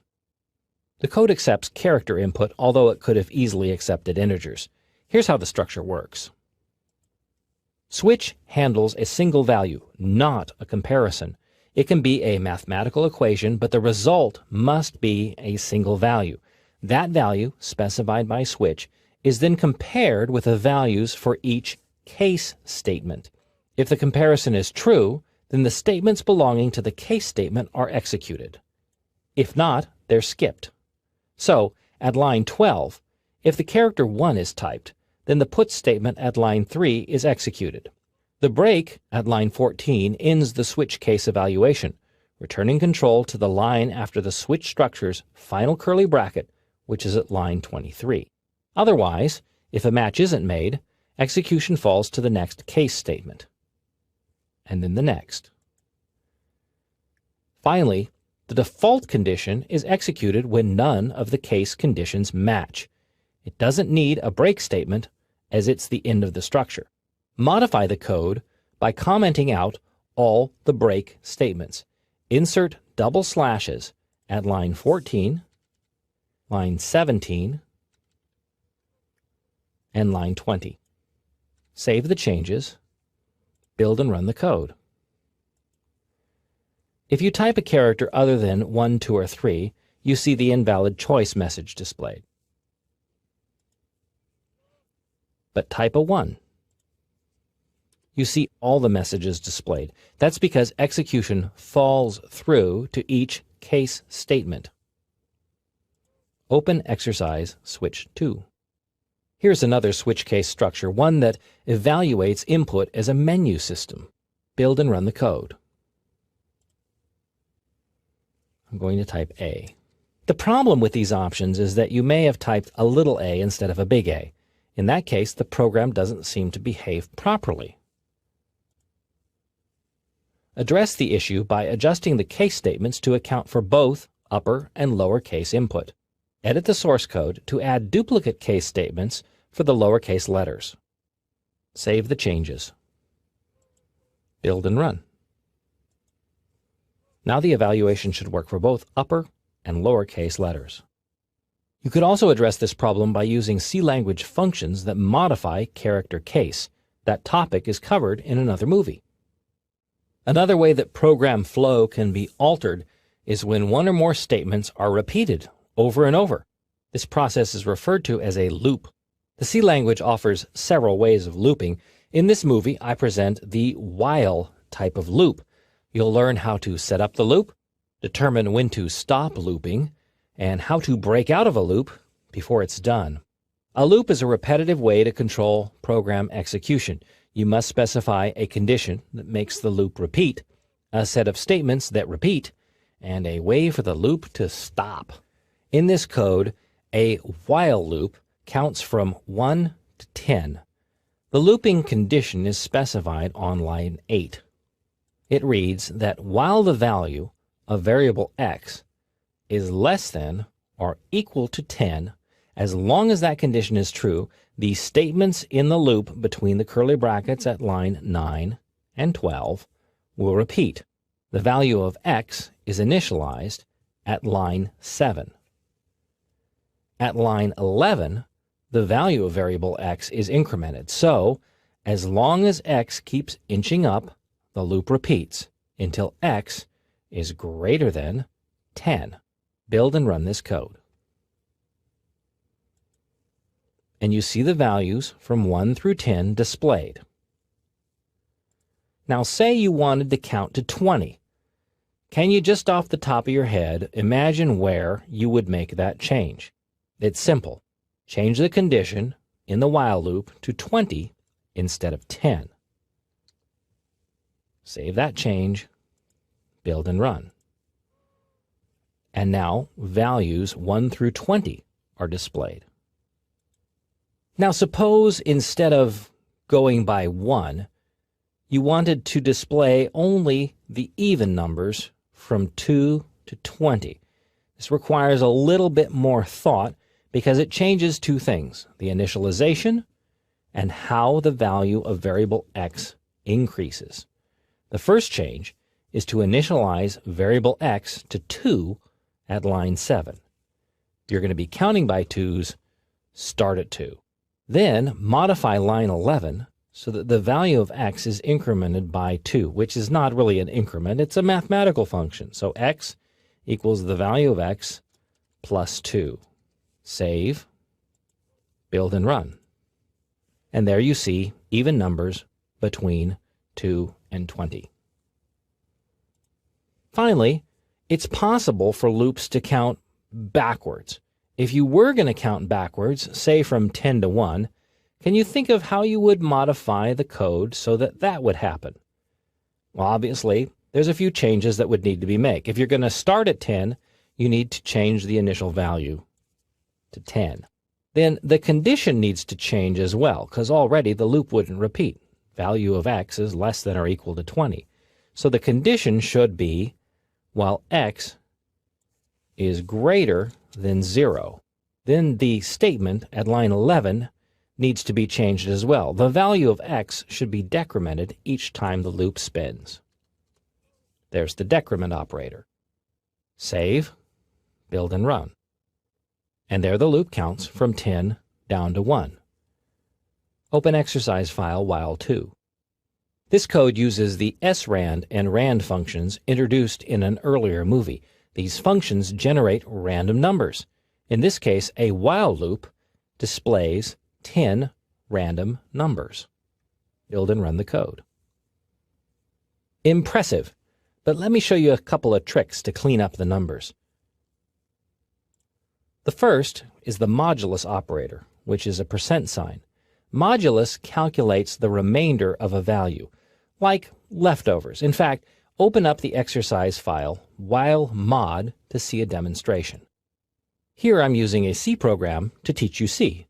A while loop marches through the values 7 through 30. It shows you how the modulus operator affects each of those values. Build and run the code. The modulus operator gives you a remainder. So, for example, 10 mod 7 yields 3. That's because 7 goes into 10 once, but with 3 remainders. And you can see how the value is always going to be between 0 and 6 for mod 7, no matter what initial value is used. Return back to the while 2 source code. Edit line 15 so that the printf function displays the value of r mod 100. This change limits the output to values between 0 and 99. Save, build and run. You may see some single digits in there. Let me run it again to get some single digits. There they are. The single digits don't really look properly formatted. To line up the numbers, you can edit the printf statement again. This time, insert a 2 in the %d placeholder. The 2 sets the width of integer output to 2 characters wide, right justified. Save, build and run.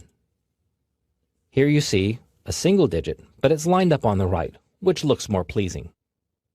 Another type of loop is the do-while loop. It's kind of an upside-down while loop, but it has the guarantee that the loop always executes at least once. Open exercise file do-while. The do-while loop starts at line 9 with a do statement. It has no condition. Instead, its statements are executed one after the other. The while condition appears at line 14. The loop relies on variable ch as its condition. That variable is initialized in line 7 and then manipulated in line 12. Build and run.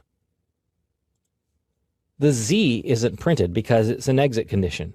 If you want to see the z, you need to save the exit condition to z plus 1. Save, build and run. Open exercise file while endless. This code demonstrates an endless loop. There is no exit condition because the while loop's evaluation is always 1. Build and run the code. Press Ctrl-C to cancel the program and stop the madness. Now, endless loops do have their place, but most of them are unintentional. You can, however, fix the loop by using the break statement. Insert line 8, which simply says break, and then a semicolon. Save, build and run. The loop spins only once because the break statement busts out of it. You can even use the break to bust out of a loop prematurely. Load exercise file while endless break. The while loop's condition is infinite and it cannot change, but variable a is used to monitor the loop's iterations, and once a is greater than 10, the loop is busted. Build and run the code. Of course, a better solution would be to evaluate variable a at the while loop's parentheses.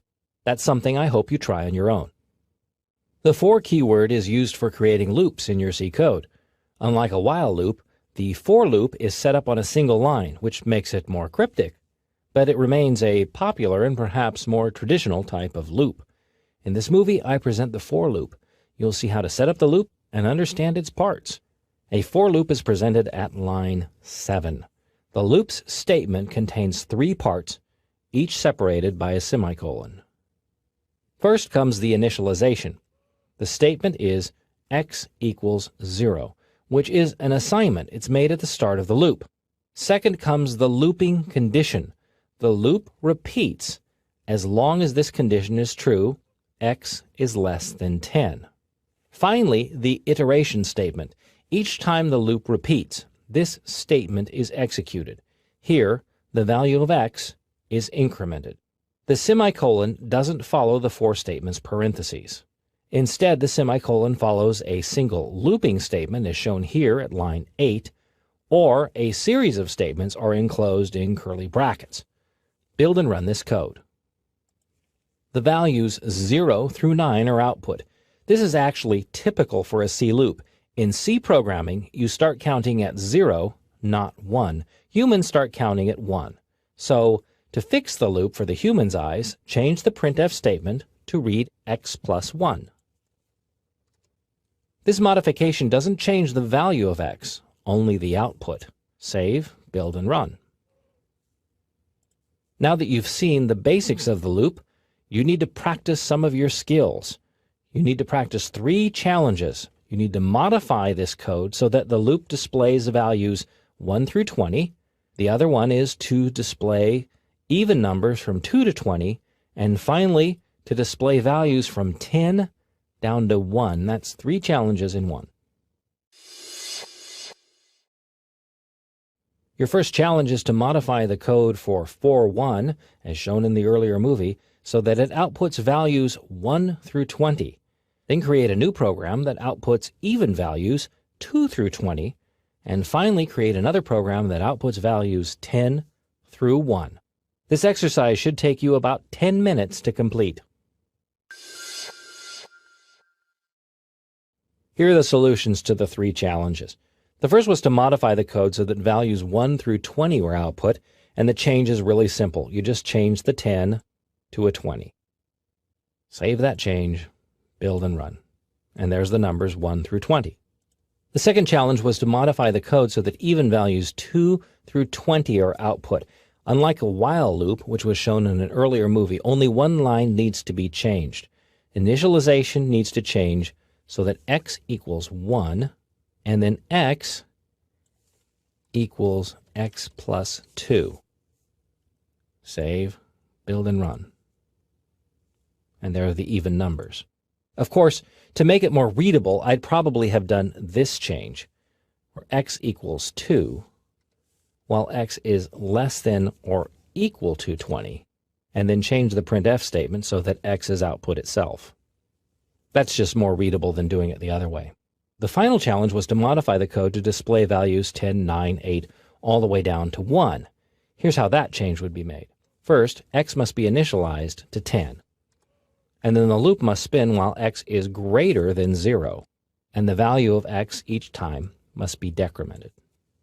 Save, build, and run. One thing you can do with a for loop that's a lot easier than using a while loop is the concept of the nested loop. In this movie, I'll show you how to create a nested loop and how to avoid endless loops and common loopy mistakes. This code sends 10 random numbers to output. Build and run to see what it does. You see a neat row of 10 random values. The spacing is produced by the tab character, shown on line 14 as \t is the tab character. To make a grid of 100 random values, you need to add 9 more rows. The way most C programmers accomplish this task is to create a nested loop or a second for loop that handles repeating the current output 10 times, or 9 times actually, plus the current one. Open exercise nested for 1. This code is a modification to the previous exercise. It includes an extra loop. The old loop, the common loop, is now nested inside the row loop. The indentation keeps the code readable. It also helps match up the statements in curly brackets. Build and run this code. And you see 100 random numbers. Open exercise file nested for 2. This nested loop might be a bit easier for you to read. The outside alpha loop goes from the letters A through J. K is the limit. The inside loop, which doesn't need curly brackets because it holds only one statement, loops from 0 to 9. The current loop variable values are then output in line 11. Build and run the code. In the output, you can better see how the nested loops run. First comes loop A, the outer loop, and then the inner loop displays values 0 through 9. Then comes loop B, 0 through 9, C, 0 through 9, and so on. Open exercise file 4.3. This is only half the code required for this exercise. Input is prompted and then the alphabet is displayed. What I'd like you to think about doing is, how would you have the loop stop when the letter input is equal to variable t in the loop? You don't need to change the for statement to make that happen. Instead, you need to put statements within the loop that will bust out of the loop when the character is input. The key is to use an if test and follow that with a break statement. Here's the solution.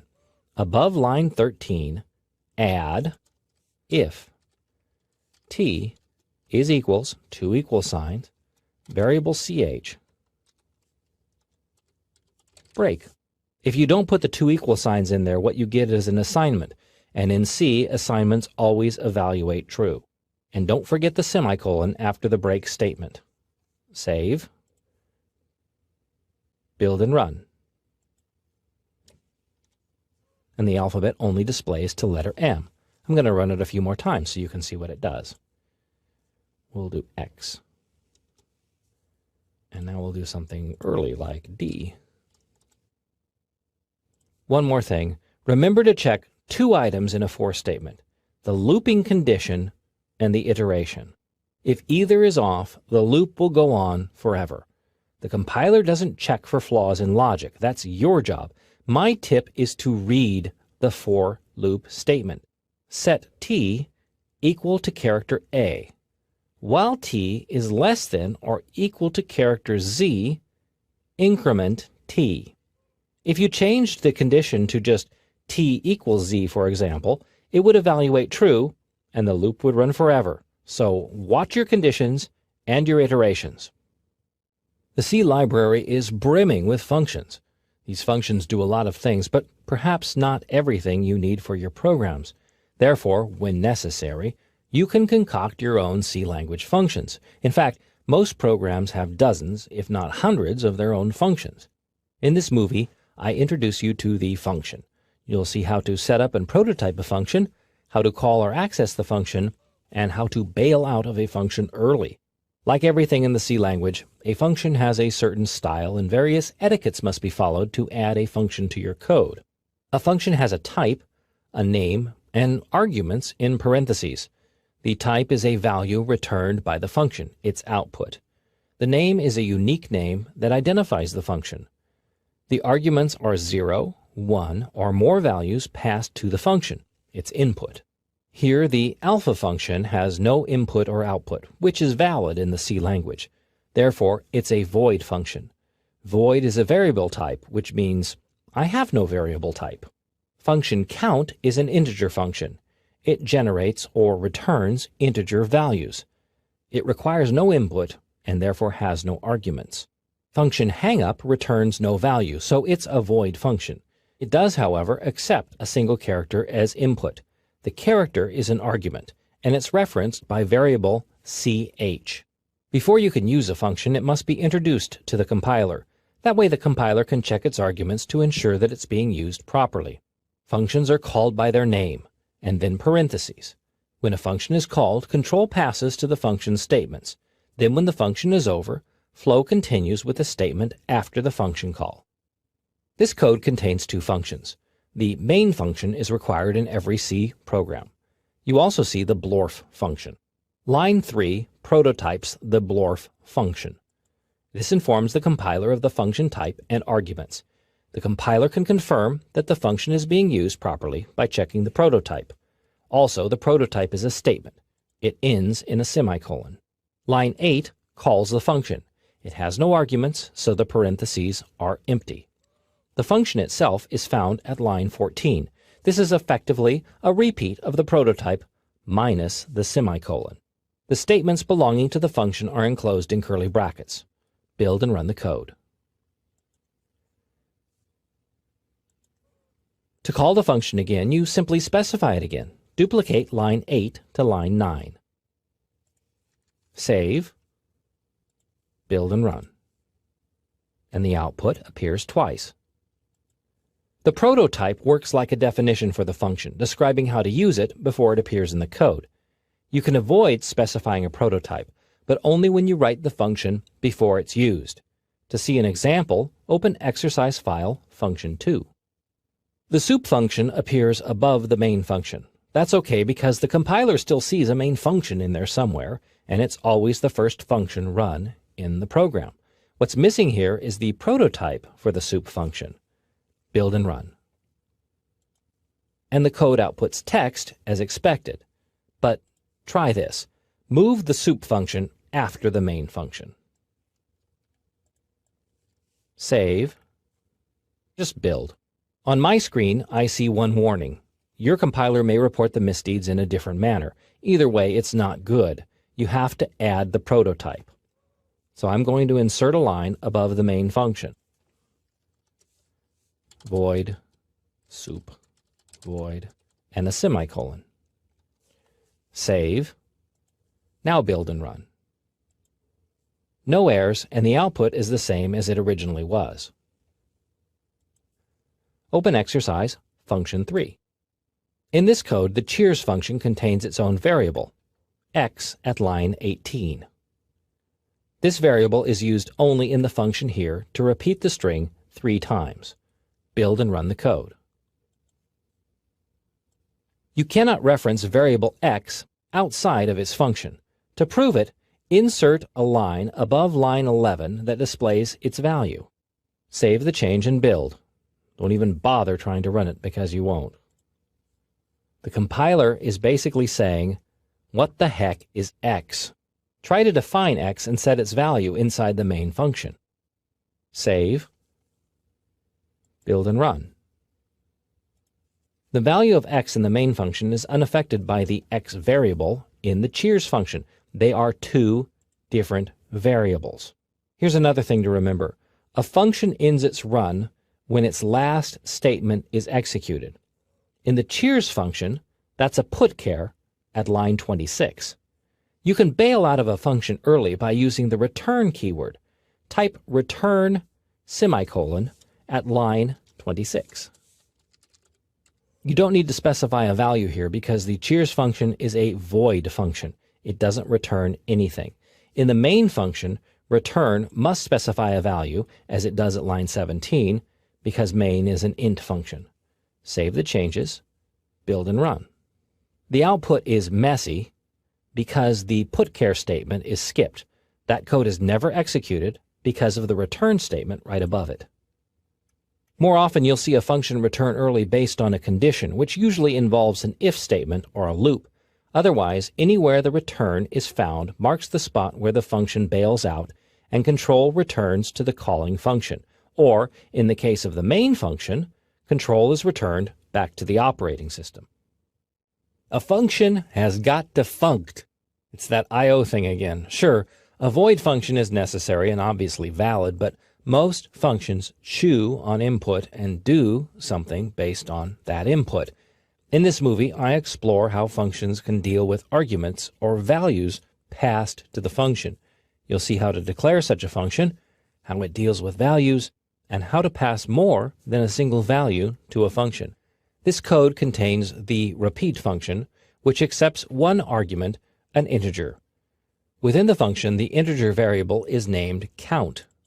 The function is called at lines 8 and 10, each time with a different argument.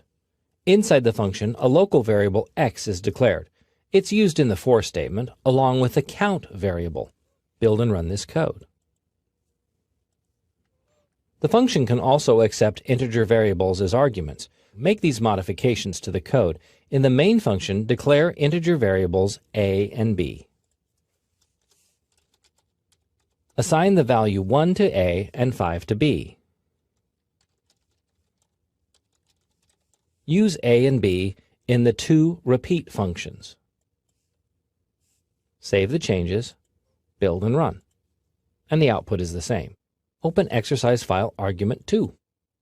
In this code, you see a function that accepts 3 arguments. In this case, 3 floating point values. The scanf function at line 10 reads in the 3 values. This is possible providing you format the input to match the format string. In the product function, the product of the 3 values is calculated and displayed. Build and run this code. I'm going to type 12, 13, and 15. And there's the result. There is no limit to the number of arguments a function can accept, although the more arguments, the more likely it will be to mess up the format. Functions don't necessarily need to eat all the same argument type either. Open exercise file argument 3. The bar function accepts 2 arguments, a character and integer value. Build and run this code. The bar function uses both of its arguments to output a bar of a certain character across the display. Open exercise file argument 4. This file contains an empty function, evaluate. Your job is to complete the function. It should accept an integer value and display a message stating whether the value is less than, greater than, or equal to 10. Your challenge is to create content for the evaluate function. Display whether the argument passed is less than, greater than, or equal to 10. This should take you about 5 minutes to complete. This is the solution. First, did you remember to prototype the function? I did not include it in the skeleton presented in a previous movie, so I was seeing whether you paid attention. Here's the prototype, which is simply a copy of the function's declaration at line 16. And here's the content I came up with. Now, your function could look like what you see here. You may have done things subtly different, but as long as the code works, then you succeeded. I'm using an if, else structure. No curly brackets are required because each item has only one statement that follows it. I'm going to build and run. Type in various values to see how it works. And it works. Hopefully your solution works just as well. Most functions in the C library return a value. Even when that value isn't used, it's available. Returning a value allows functions to generate output. Most of the time that output is based on the input or arguments passed to the function. In this movie, I explain how functions return values. They can simply generate the information, or they can manipulate arguments to produce specific output. I'll also cover a few rules and regulations regarding functions in the C language. This code contains a function called gimme an A. It's a character function returning a char value. The function has no input according to its prototype at line 3. The function is called at line 9, where its return value is assigned to the grade variable. The function itself at line 15 merely returns the single character A. Build and run this code. And I hope that's true. When a function returns a value, the value can be used immediately. You can edit the source code for this exercise so that the grade variable is removed. First, delete the assignment, and then replace the variable in printf with the gimme an A function. Save the changes, build and run, and you still get an A. Open exercise file return 2. You may recognize this exercise file from an earlier movie. In this code, the product function has been upgraded so that it returns the product of the values passed, which makes more sense. Build and run this code. Type 3 values, then press Enter to view their product. The code can be cleaned up a bit. For example, variable p in the product function is not really needed. You can eliminate it to merely have the product returned. Save these changes, build and run, and the results will be the same. Well, providing you type in the same numbers. A more realistic example is shown in exercise return 3. Max is kind of the stalwart of learning C. It's passed 2 values and returns the larger of the 2.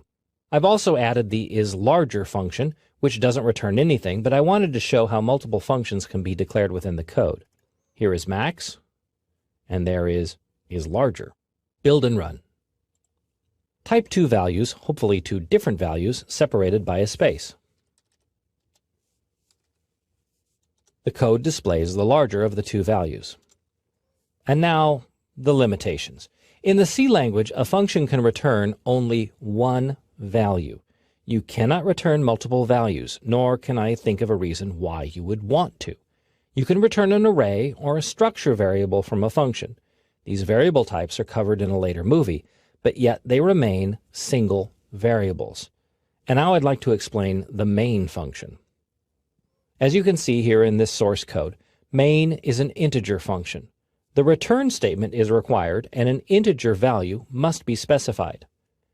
The parentheses for the main function are empty. This is a shortcut, a cheat. The compiler knows the arguments for the main function. 2 of them exist, but you don't need to specify them if they don't get used, so the parentheses remain empty in the main function. This is not something, however, you can get away with other functions you declare and use. So much goes on with characters that the C library offers a host of character manipulation functions. In this movie, I introduce a few of those functions and show you how to use them in your code. As a bonus, I offer an introduction to logical expressions, which can also come into play when working with characters. In your C code, characters appear either individually or marching along in an array called a string. So you can manipulate characters one at a time, or more commonly, in the string. This code includes a C-type header file which prototypes the character testing and manipulation functions. At lines 8 and 9, you see the toUpper and toLower functions. The toUpper function generates the uppercase version of a letter. toLower generates the lowercase. The results are used immediately in the printf functions. Note that these functions require integer values, not characters, so you can display the result by using %c in the printf function, even though they are integer variables. Build and run the code. Big A, little a, what begins with A? As you can see by the output of the final printf statement in line 10, the toUpper and toLower functions did not affect the variable ch. They merely generate an upper or lowercase equivalent. You can use these functions on a string as well. To do that, you must dissect the string in a loop. Open exercise C type 2. Again, an integer variable is used in the toUpper function. Input is processed and converted to uppercase at line 11, then output. You won't see the output until you press the Enter key because the C language is stream-oriented. Build and run the code. Type some text. Press the Enter key. The output is all caps, but note how the punctuation symbols and spaces are unaffected by the toUpper function. Most of the functions defined in the C-type header file are testing functions. They're used to evaluate the type of character, such as whether it's a letter, number, space, or upper or lower case. These functions return true and false values, which you can use in your code to see what's been typed. As an example, exercise C type 3 uses the isAlpha function to determine whether a character is a letter of the alphabet or some other character. The function returns true if it is, false otherwise. In the do-while loop, input is received and checked. The if statement at line 11 returns true if the character is a letter of the alphabet. If so, it's displayed. Build and run. Type a bunch of text, including symbols and numbers. Press the Enter key and only the alphabet characters, upper and lowercase, are output. You can modify the source code for this exercise to try out many of the character manipulation functions. For example, change isAlpha in line 11 to isUpper. Now only uppercase letters are output. Save, build and run to test the change. Other functions defined in the C-type header file include isLower to detect only lowercase letters, isNumber, which returns true for any number character, 0 through 9, isBlank for any whitespace character, the space, tab, or new line. You can also craft your own character manipulation functions, but it helps to know about C logical operators. The C language's logical operators are used to compare two or more expressions. The operators determine whether the result is true or false. 3 operators are available to use: logical AND, logical OR, and logical NOT. These are often written in all caps so that they're not confused with irregular words. For an AND operation to be true, both conditions must be true, this and that. For an OR operator, either of the conditions must be true, this or that. And for the NOT operator, the condition must be false, which is backwards, but that's how NOT works, not this. As an example, the AND operator evaluates 2 conditions. Here, both conditions are true, therefore the if statement is executed. Here, one of the conditions is false, therefore the if statements are skipped. In the logical OR operator, only one of the conditions needs to be true. Here, the if statement would be executed. When both conditions are false, the if statement won't be executed. And in the case of NOT, it negates the condition. Here the condition is false. Variable A equals 50. But the NOT operator turns that around and makes it true. Finally, in the C language, all values are considered true except 0, which is false. Typically, the value 1 is used for true, but it could also be -1 or any non-zero value. As an example of constructing your own character test, open exercise C-type 4. This code is a rewrite of exercise C-type 3, where I've substituted the isCaps function for isUpper. A logical comparison is made at line 22. To understand how it works, read the condition. If the value of variable ch is less than a, or the value of variable ch is greater than z. So when either of those conditions is false, meaning the character is not uppercase, the function returns false. Otherwise, the function returns true. Suppose you wanted to change the isCaps function to isLowercase and have it return true or false based on that condition. How would you go about doing it? Well, the first thing to do is to change the name of the function to something more accurate.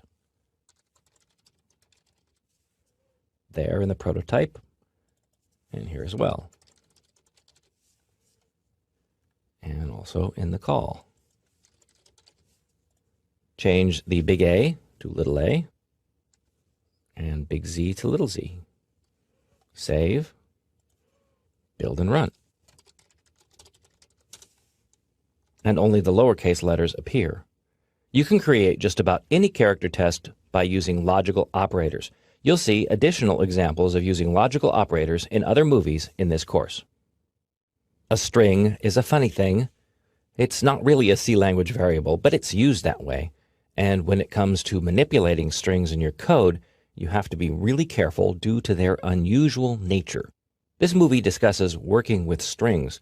I'll show you how to gather information about a string, stick strings together, compare strings, and find one string inside another.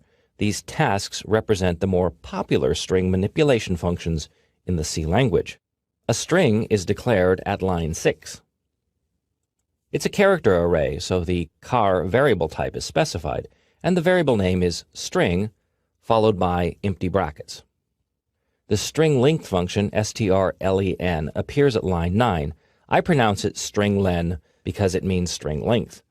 It returns the number of characters in a string, which here is stored in the len variable.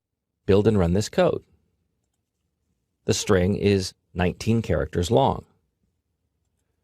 You can also count the characters in the source code, but you won't always have the luxury of knowing the exact amount. For example, what if the user types in a string? Open exercise string manipulation 2. This source code file is based on an exercise from an earlier movie. Input is fetched by using the fgets function, and then it's stored in an input buffer. Afterwards, the stringlen function fetches the length of the string. The next statement displays the results. Build and run. I'll type, and apparently that string is 20 characters long. Keep in mind that strings in C end with a null character.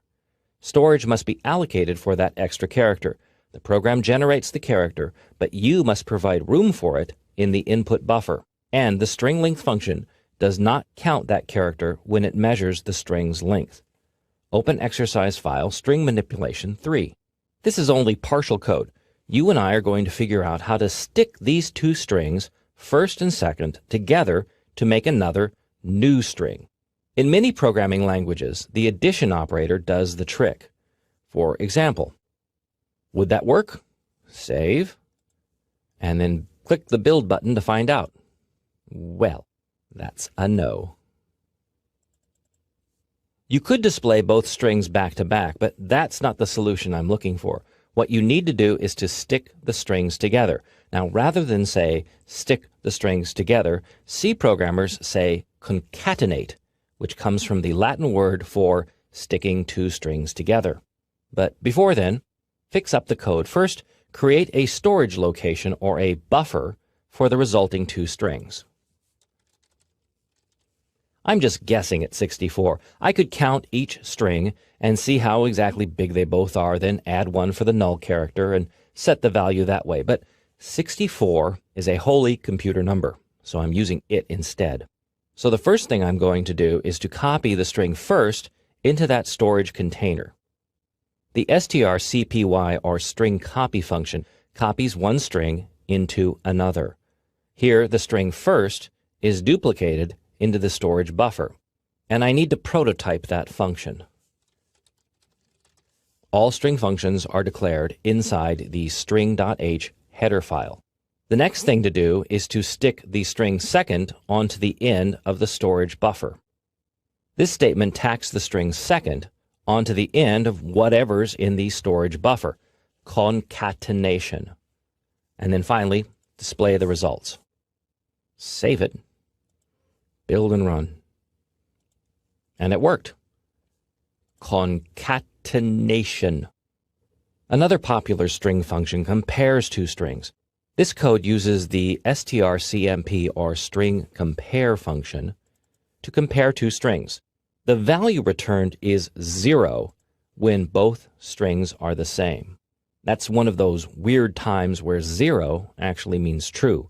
Values less than or greater than 0 indicate incorrect matches. Here you'll also notice that the scanf function limits input to only 8 characters.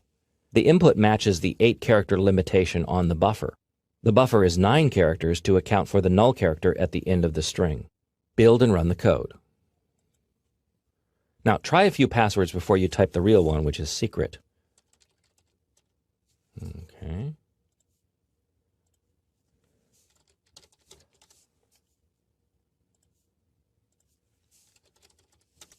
Yes. By the way, this code doesn't need the compare variable. You can remove it. Delete it thrice from the code and replace it with the function directly. Place the string compare function inside of the if statement. Save the changes, build and run. The final string function I'd like to show is called string. It's used to find one string inside of another. Open exercise file, string manipulation 5. This code uses the string function, which I call string. It's a little weird because you really need to know more about pointers to effectively use this function. That knowledge is gleaned in a later movie. For now, the string function is included as part of the if statement at line 9.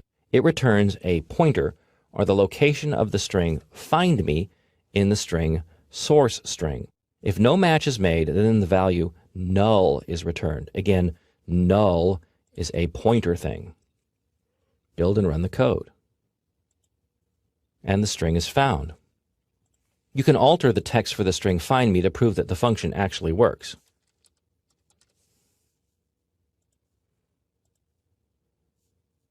And it does.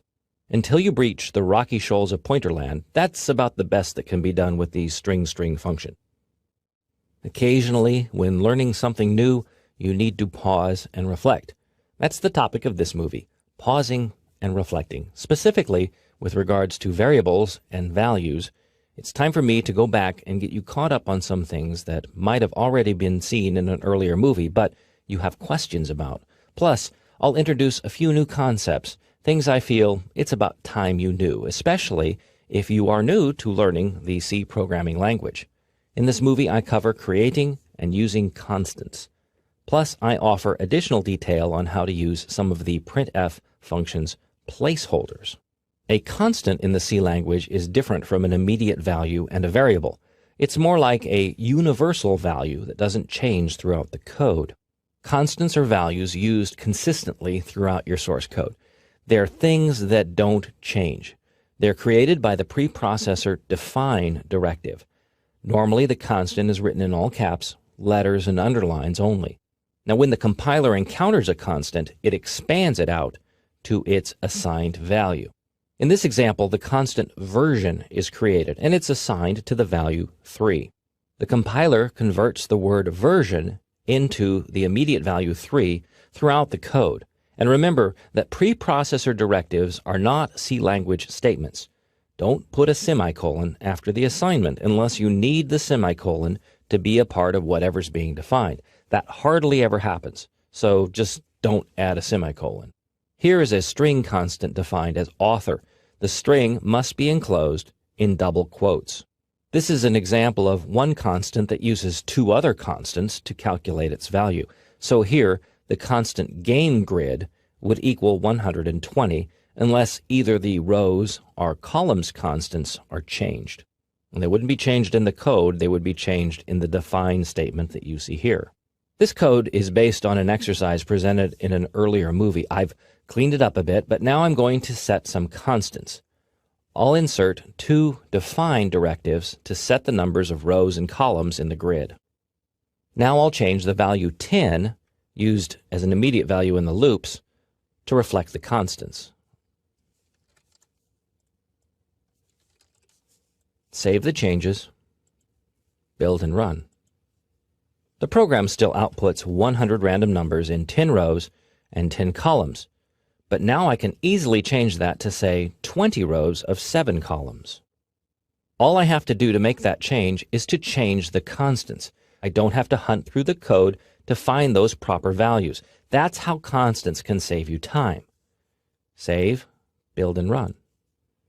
And now you see 7 columns, 20 rows. Another example of using constants can be seen by opening exercise constant 2.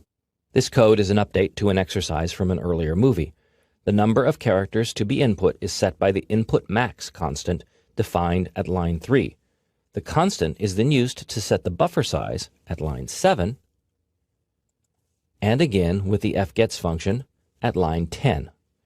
The advantage here is that you can change both values at once simply by modifying the input max constant. You don't have to hunt through the code. Load up exercise placeholder 1. This is a modification to an earlier exercise shown in another movie. Build and run the code to help you remember what the problem was. I'll type 9 and press enter. Well, and there's the ugly output. You can fix this problem by adjusting the placeholders in the printf statement. Modify each %f placeholder at line 10 by inserting period 1 inside each one so that they read %1f. Save the changes, build and run.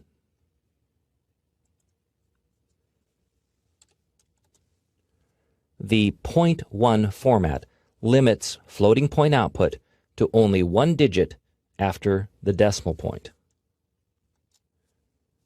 Edit again and type period 3 for the format in the printf statement. Save, build, and run. And now 3 digits appear after the decimal point. Return to exercise constant 1. In the printf statement at line 17, you see a 2 between the percent and D. What the 2 does is set an output width to 2 characters minimum, so when single digits appear in the output, they're right aligned. Build and run this code. See how single digits are lined up in the output. Now edit the code again and remove the 2. Save, build, and run. Now the single digits don't look right. No one expects them to line up in the tens column. The placeholders have lots of options. These can be sandwiched between the percent sign and the letter. I could make dozens of movies to describe them all, but another one to look at is %s, found in the placeholder 2 source code. The 2 strings, right and left, are displayed by using %s placeholders, but there are extra characters between the percent and the s. The 20 specifies an output width, just like the 2 did in %d. In line 8, the %20s right justifies the output, adjusting the string's location based on its length inside that width. In line 9, the negative sign before the 20 left justifies the string, which is how text is normally output. Build and run this code to see how it works. The width argument in the %s placeholder sets the width to 20 characters. Right justified, left justified. This placeholder is ideal for displaying lists and tables. Many more placeholder width, precision, padding, and other options are available. The documentation for the printf function lists the variety, plus a few examples. An array is simply a collection of more than one of the same type of variable. For example, a list of high scores is a type of array, as would be how many miles you run every day, even if that list contains lots of zeros. And of course, strings in the C language are an array of single-character variables. In this movie, I introduced the concept of the array. You'll see how to create an array, how to fill it with data, how to access that data. And I'll also divulge some secrets about character arrays, also known as strings. Here you see the way not to do multiple values in your code. 4 separate float variables are created and filled with data. They're then displayed using 4 separate printf statements. Each variable requires its own repetitive statement. You can build and run this code, but why bother? Instead, I'll show you a better way to deal with multiple variables of the same type. That way is the array. Open exercise array 2. This is the array version of what you saw in the previous exercise. The array temps is created at line 5. It contains 4 elements, and each element is assigned in the brackets that follow. The loop at line 9 displays all 4 elements' values by using a single printf function. An array is simply a collection of multiple variables, all of the same type. It has a declaration similar to any other variable, but with square brackets after the variable name. The brackets hold the number of elements in the array, or they can be blank if the elements are specified when the array is declared. Here the integer array deliveries has room for 15 elements. Integer array totals has 3 elements, which are assigned in curly brackets. The final element does not have a comma. If you put a comma there, the compiler believes that you've forgotten something. You can also list array elements on a line by themselves. Don't forget the commas, except after the final element. And remember to close the curly bracket and add a semicolon. Each element in the array is its own variable. You specify the element between the square brackets. The first element is element 0. You can also use an integer variable to specify array elements. Here, variable n represents a specific element in the totals array. The element is used like any other variable. It can find itself inside of a printf function, or it can be used with an assignment operator, as shown here. Finally, you cannot change the number of elements in an array after the array has been declared. Some tricks exist to work around this limitation, but for now, just accept it as a rule. Also, don't forget that the first element in an array is 0, not 1. Humans start counting at 1. The C language starts counting at 0. An integer array calories is declared at line 7. It has meals element, and the meals constant is set to 3 at line 3. A for loop at line 12 reads in 3 values. See how the for loop starts at 0? That comes in handy when working with arrays, as the first element is 0. In line 14, however, 1 is added to the looping variable x, which makes the numbers more accommodating to humans running the program. The scanf statement at line 15 reads the values into each array element. An array element is an individual variable, so the ampersand is required. At line 16, the value input is added to the total variable. Build and run the code. I'm going to type some easy numbers so I can confirm the computer's math. Yep, it works. You'll see the variable total is initialized at line 10. That's required. Otherwise, the variable may contain garbage. In C, variables are not initialized until they're assigned a value. Comment out line 10 to prove this. Save, build and run to see if it has any effect.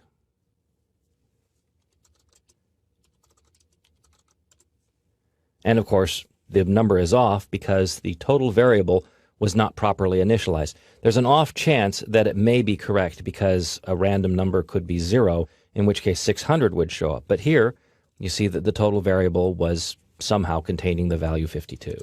Strings are character arrays. Normally, they're declared by using double quotes. Open exercise array 4. The character array text is declared at line 5. This is really simple, and it's one of the best ways to declare a string or character array. Open exercise array 5. This code works the same as the previous exercise, but the character array is declared character by character, which is a phenomenal waste of time. Build and run the code. It works, but it's just too much effort.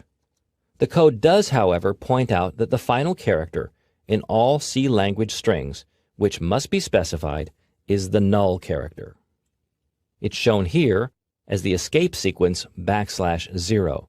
Now, when you use double quotes to declare a string, the compiler automatically adds the null for you. But when you specify one character at a time, you must remember to add the null. The null comes in handy when you display a string one character at a time. Open array 6. This code displays the string in the hello array one character at a time. The while loop marches through the string until the null character is encountered. It spits out single characters by incrementing variable n as it progresses. Build and run this code. Because the null character evaluates to the false condition in the C language, you can shorten the while decision to this. Make that change in your code, save, build and run. The same output is generated, although the source code is a tad less readable to a beginning programmer. The typical array in the C language is simply a series of variables, all of the same type, marching off together. But not every type of data is a single line. Sometimes you have to deal with a grid. In that case, you enter into the realm of the multi-dimensional array. This movie uncovers the mystery of the multi-dimensional array. You'll learn how to configure such an array and access its values. You'll also see how multi-dimensional arrays apply to strings. To visualize a multi-dimensional array, think of a grid. You have rows and columns. The array is declared at line 8. 2 sets of square brackets are used, one for each dimension in the array. So, grid is an integer array. It's effectively a 2-dimensional array. Lines 12 through 14 use a nested loop to fill each array element with the value 0, initializing the array. In line 14, you see that individual array elements require 2 square brackets as reference. Again, think of each as rows and columns. Then the nested loops starting at line 17 print the array in rows and columns. Build and run the code. The output shows each array element as it would be referenced. So the first one is element 0, 0. That's the first element in both directions. As a thought experiment, how would you modify the code to set the value of the third element in both dimensions to the value 1? Would you change it here or here? I hope you remember that arrays start with element 0, so the third element is actually referenced as grid 2, 2. I'm going to add a line that reads grid 2, 2 equals 1. Save that change, build and run. This is how the value looks, with a value 1 at grid 2.2. If you put a 1 here, you're actually using the fourth element in both dimensions. That's wrong, because you have to remember that all arrays start with element 0, not element 1. Even the pros forget that from time to time, and when you're dealing with 2 dimensions, it gets even worse. You can also conjure up a 2-dimensional character array, as is shown in exercise multi-2. A 2-dimensional character array is simply a collection of strings, but with one important caveat. The array must be dimensioned to handle the largest string. Remember, a 2-dimensional array is a grid. Here, the longest string is 6 letters long, plus 1 element for the null character. That makes 7 elements for each string. And when printing strings from a 2-dimensional character array, you need only specify the first dimension, which is done on line 14. Build and run the code. The C language also offers 3-dimensional arrays and even more dimensions than that. When you create such an array, you need 1 set of brackets for each dimension, and things can get pretty complex in a hurry. For now, concentrate on playing with 2-dimensional arrays. As a thought, whether you believe it or not, if you've been taking this course from the beginning, you have everything you need to know to program a rudimentary tic-tac-toe computer game. Give it a try. Here's your challenge. You need to modify the code from the previous movie, multi-2, and add a string to the array. Add another string. In this case, the string should contain the word Pinocchio, P-I-N-O-C-C-H-I-O. This should take you about 5 minutes to complete. Here's how I'd make the change. First, add the string after Pluto. So add a comma and type Pinocchio. No comma after Pinocchio. Plus, you have to redimension the array.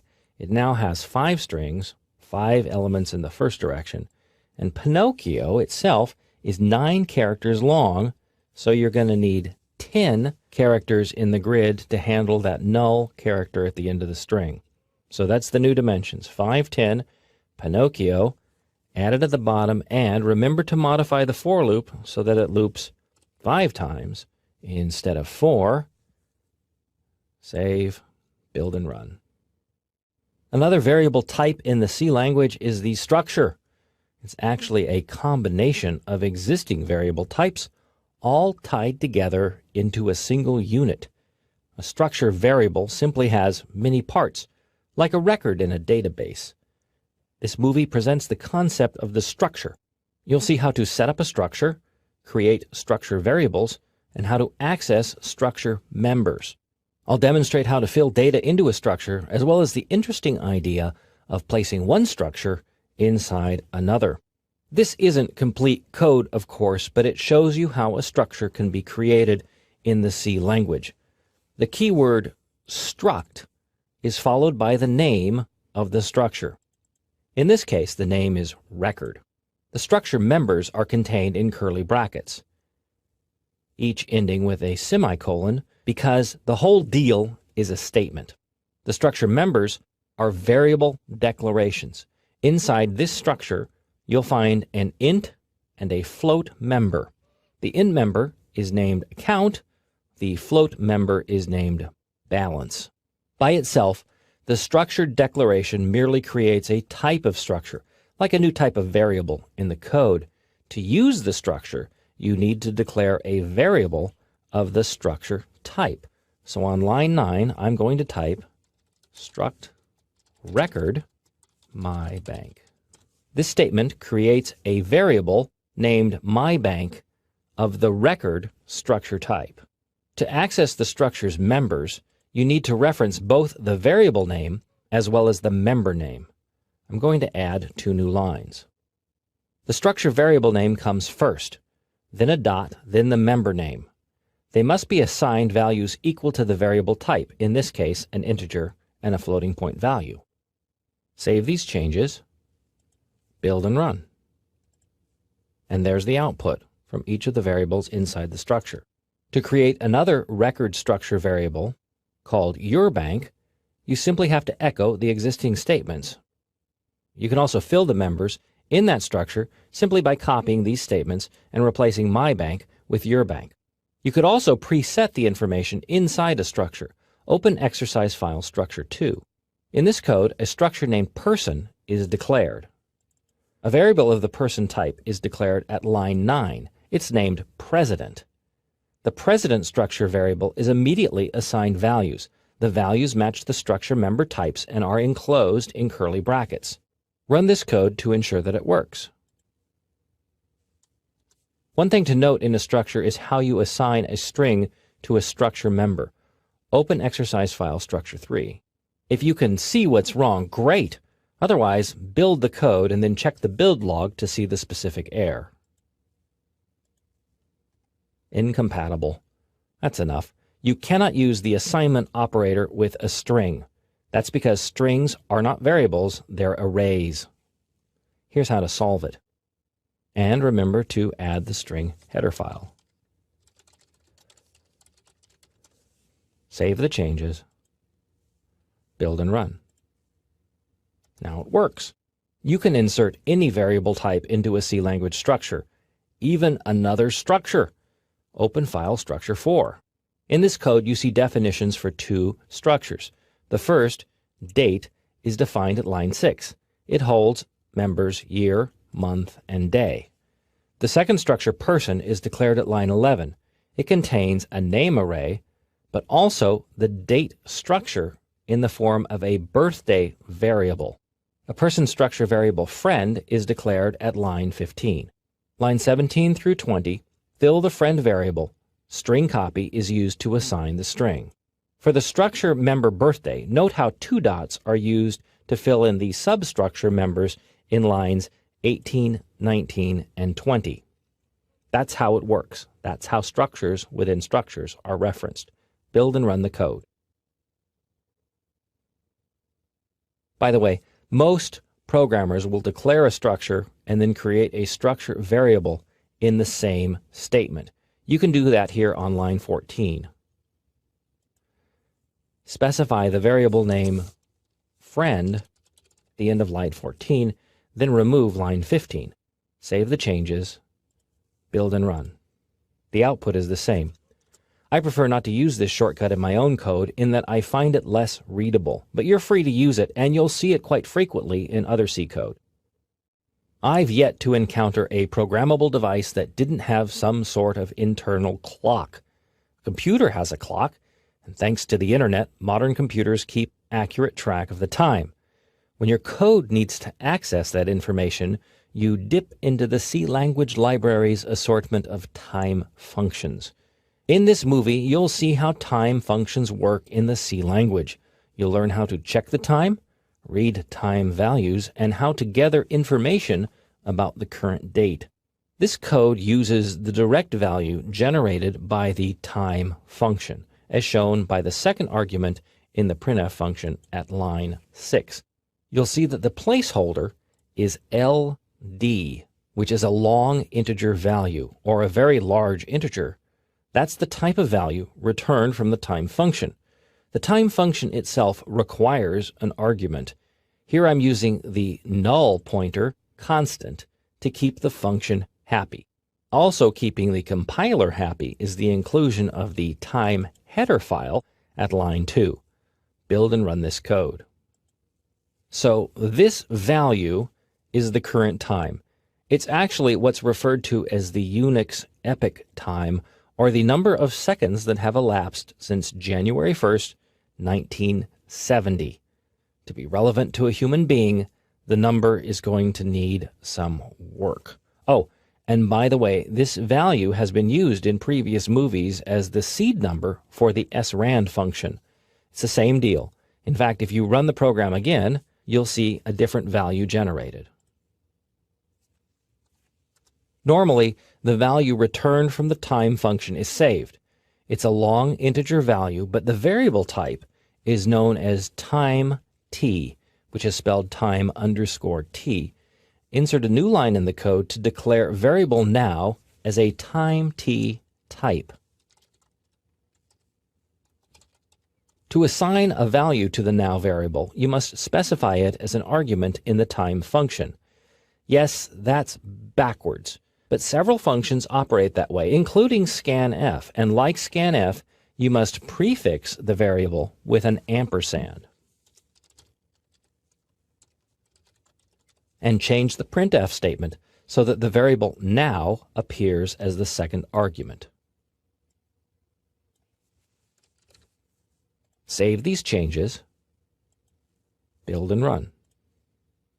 And the time is still shown as a big number, but it also shows that you have time left to complete this movie. So moving along, the C library comes with a function that translates time t values into strings.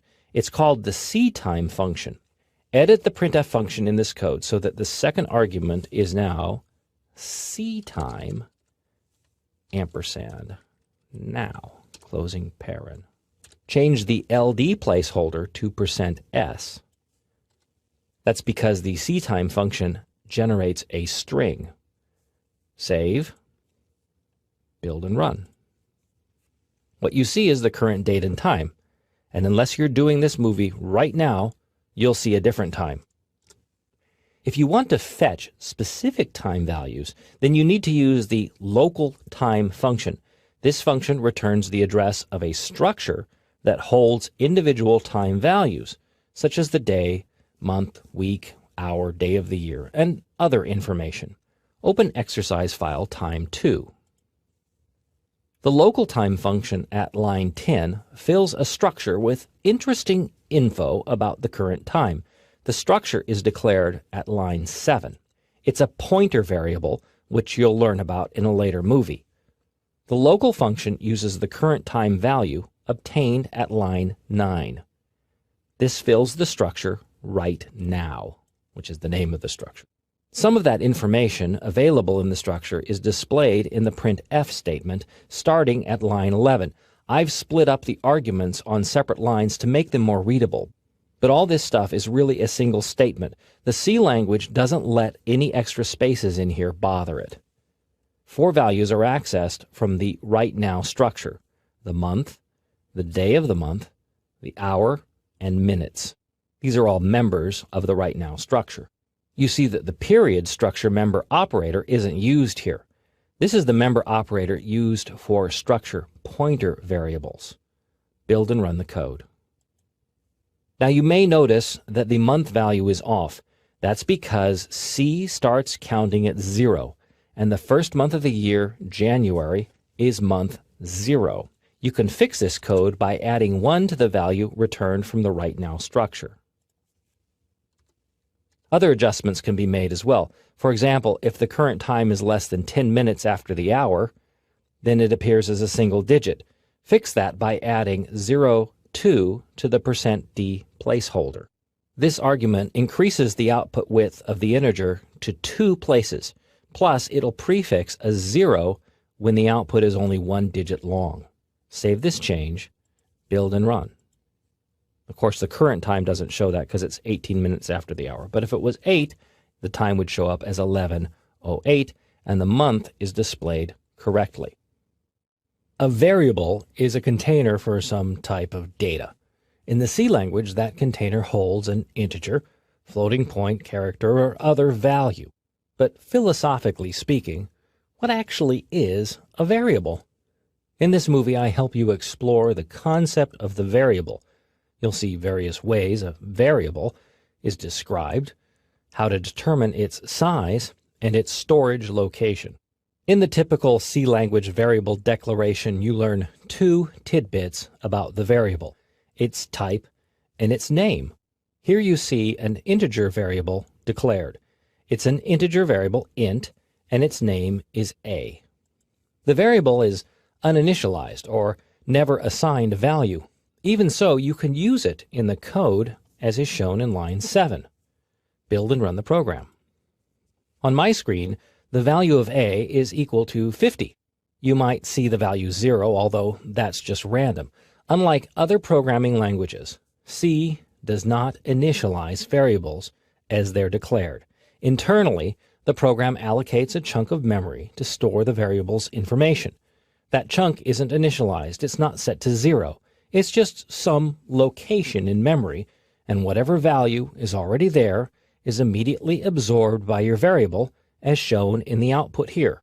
The moral of the story is to always initialize variables before you use them.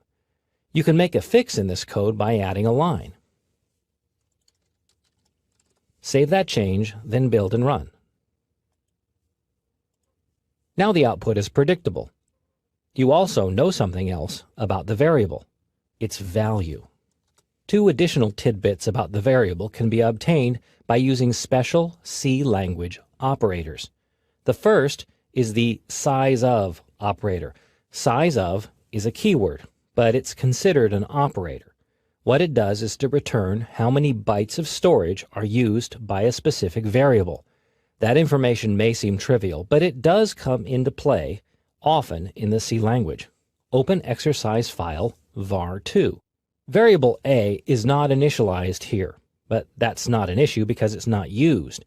The size of operator is used in the printf state. The size of operator simply evaluates variable a as an int variable to return the storage space it occupies. The size of operator returns a long, unsigned integer value. The placeholder required for that value is %lu. Build and run. On this system, an integer occupies 4 bytes of storage. That's typical today, but 20 years ago, an integer used only 2 bytes of storage. Change int to char in the code, both at line 5 and in line 7 in the printf function. Save, build and run. A character occupies only 1 byte of storage. Now change to float to see how big that variable type is.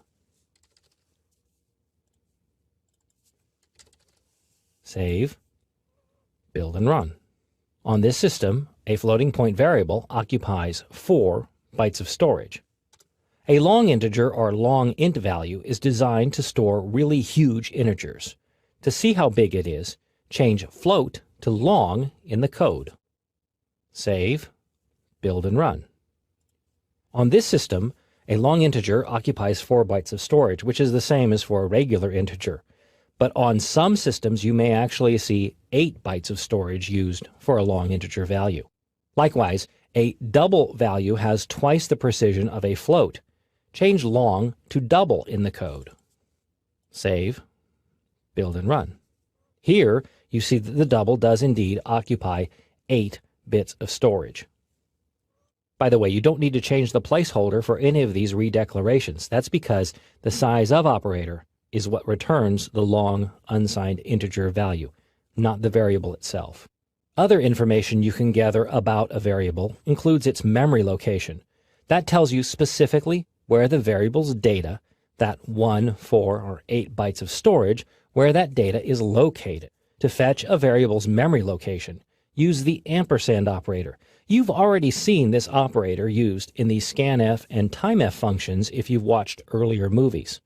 Open exercise file var3. Three variables are declared in this code: an integer, a character, and a floating point value. These variables are not initialized because they're not used, but the program does allocate space for them at various locations in memory. To access those locations, the ampersand is prefixed to the variable name.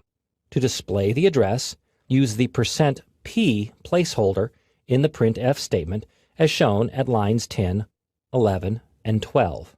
Build and run this code. The address values output will differ from machine to machine, and even their format will appear differently on different computers and different operating systems. Here you see the memory locations for those three variables.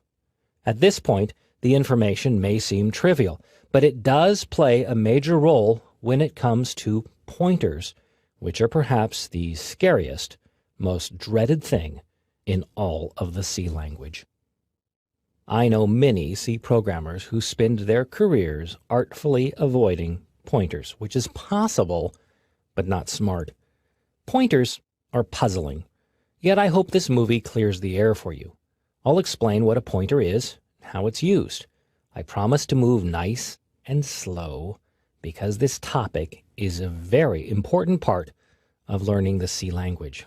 The worst thing about pointers is their name, pointers. It's descriptive, but a poor choice, because you end up explaining a pointer by saying, a pointer points. That's pointless.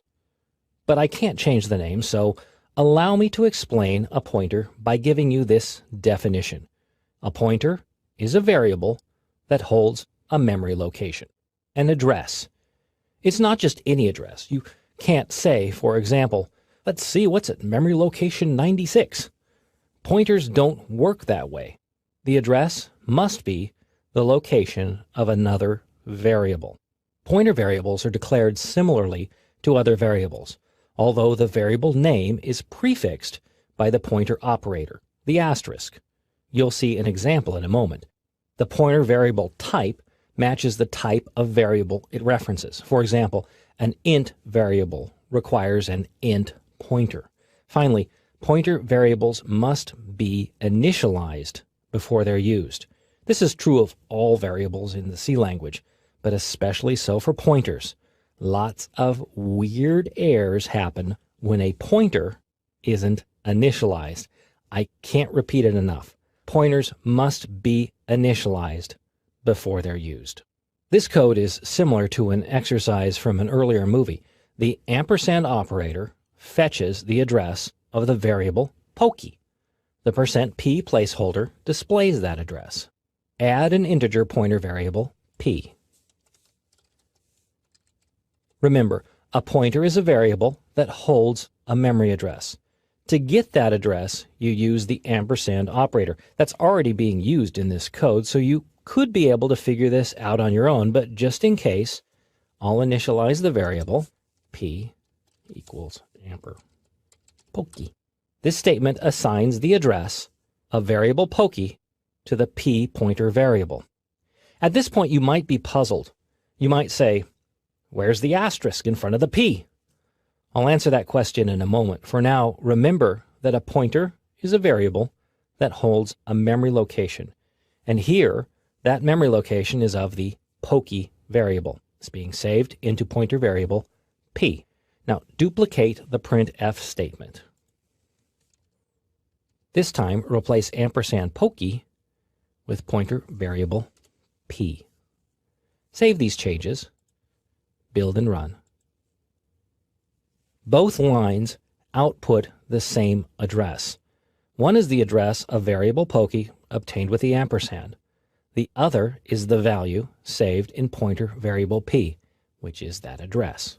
While the pointer variable is declared by using an asterisk, it's not always used that way. Without the asterisk, the pointer variable represents a memory location. With the asterisk, the pointer represents the value at that location. This is the dual nature of the pointer variable, and it's something that can be endlessly confusing. This code is similar to the previous exercise, but I've initialized the pokey variable to the value 987. Two sets of printf statements display the address and value of the Pokey variable. The first set uses Pokey directly. The second set uses pointer variable p. In line 14, p is used without the asterisk, so it's a memory location. In line 15, p is used with the asterisk, so it peeks at the contents of that memory location. Build and run this code. And the pointer variable p dutifully reports the correct values, the address, and the contents. A logical question to ask at this point is, why bother? I'm serious. At this level, using a pointer is pretty pointless. You can do many things in C without bothering with pointers, but they do have their purpose, and many functions expect you to understand and know how pointers work. Later movies in this course also drive home when and how to use pointers, so don't give up on them yet. In this challenge, you're to take the code from pointer 2 and modify it. Suppose that pointer variable Pokey is a character variable. How would you make necessary changes to the code, including assigning a character to the variable? Convert character Pokey to a char variable and alter the rest of the code to reflect this change. This challenge should take you about 10 minutes. I hope you found the challenge rather easy. The 10-minute thing was just to scare you. You really have to change both variable types to char. A pointer variable must match the type of variable it references. So not only is line 5 changed, but line 6 needs to be changed as well. The value is assigned to Pokey at line 8. You don't need to change line 9 again because both these variable types match. The other changes take place at lines 12 and 15, where you need to specify the %C placeholder instead of %D. Save these changes, build and run. And it works. Where pointers really come into play is when dealing with arrays. After all, there is no such thing as an array in the C language. All arrays are simply shorthand for pointers. To prove it, in this movie I dissect the common C language array. I'll show you how pointers can be used to manipulate an array, providing flexibility and power other programming languages can only dream about. The code here is pretty basic. An array is declared and its values assigned. A for loop marches through each element, displaying that element's value, Cincy. It's so easy, I'm not even going to run it. Open exercise file array pointer 2. This is pretty much the same code, but a pointer is used to display the array's values. The a pointer variable is declared at line 7. It's initialized at line 9. An ampersand isn't needed here because, as I said in an earlier movie, arrays are all shorthand for pointers, so the array name is really a memory location. In the for loop, the aptr variable is used with the asterisk so that the value at the memory location is fetched. During the loop's first iteration, the value is the same as the 0th element in the array. And look at line 14.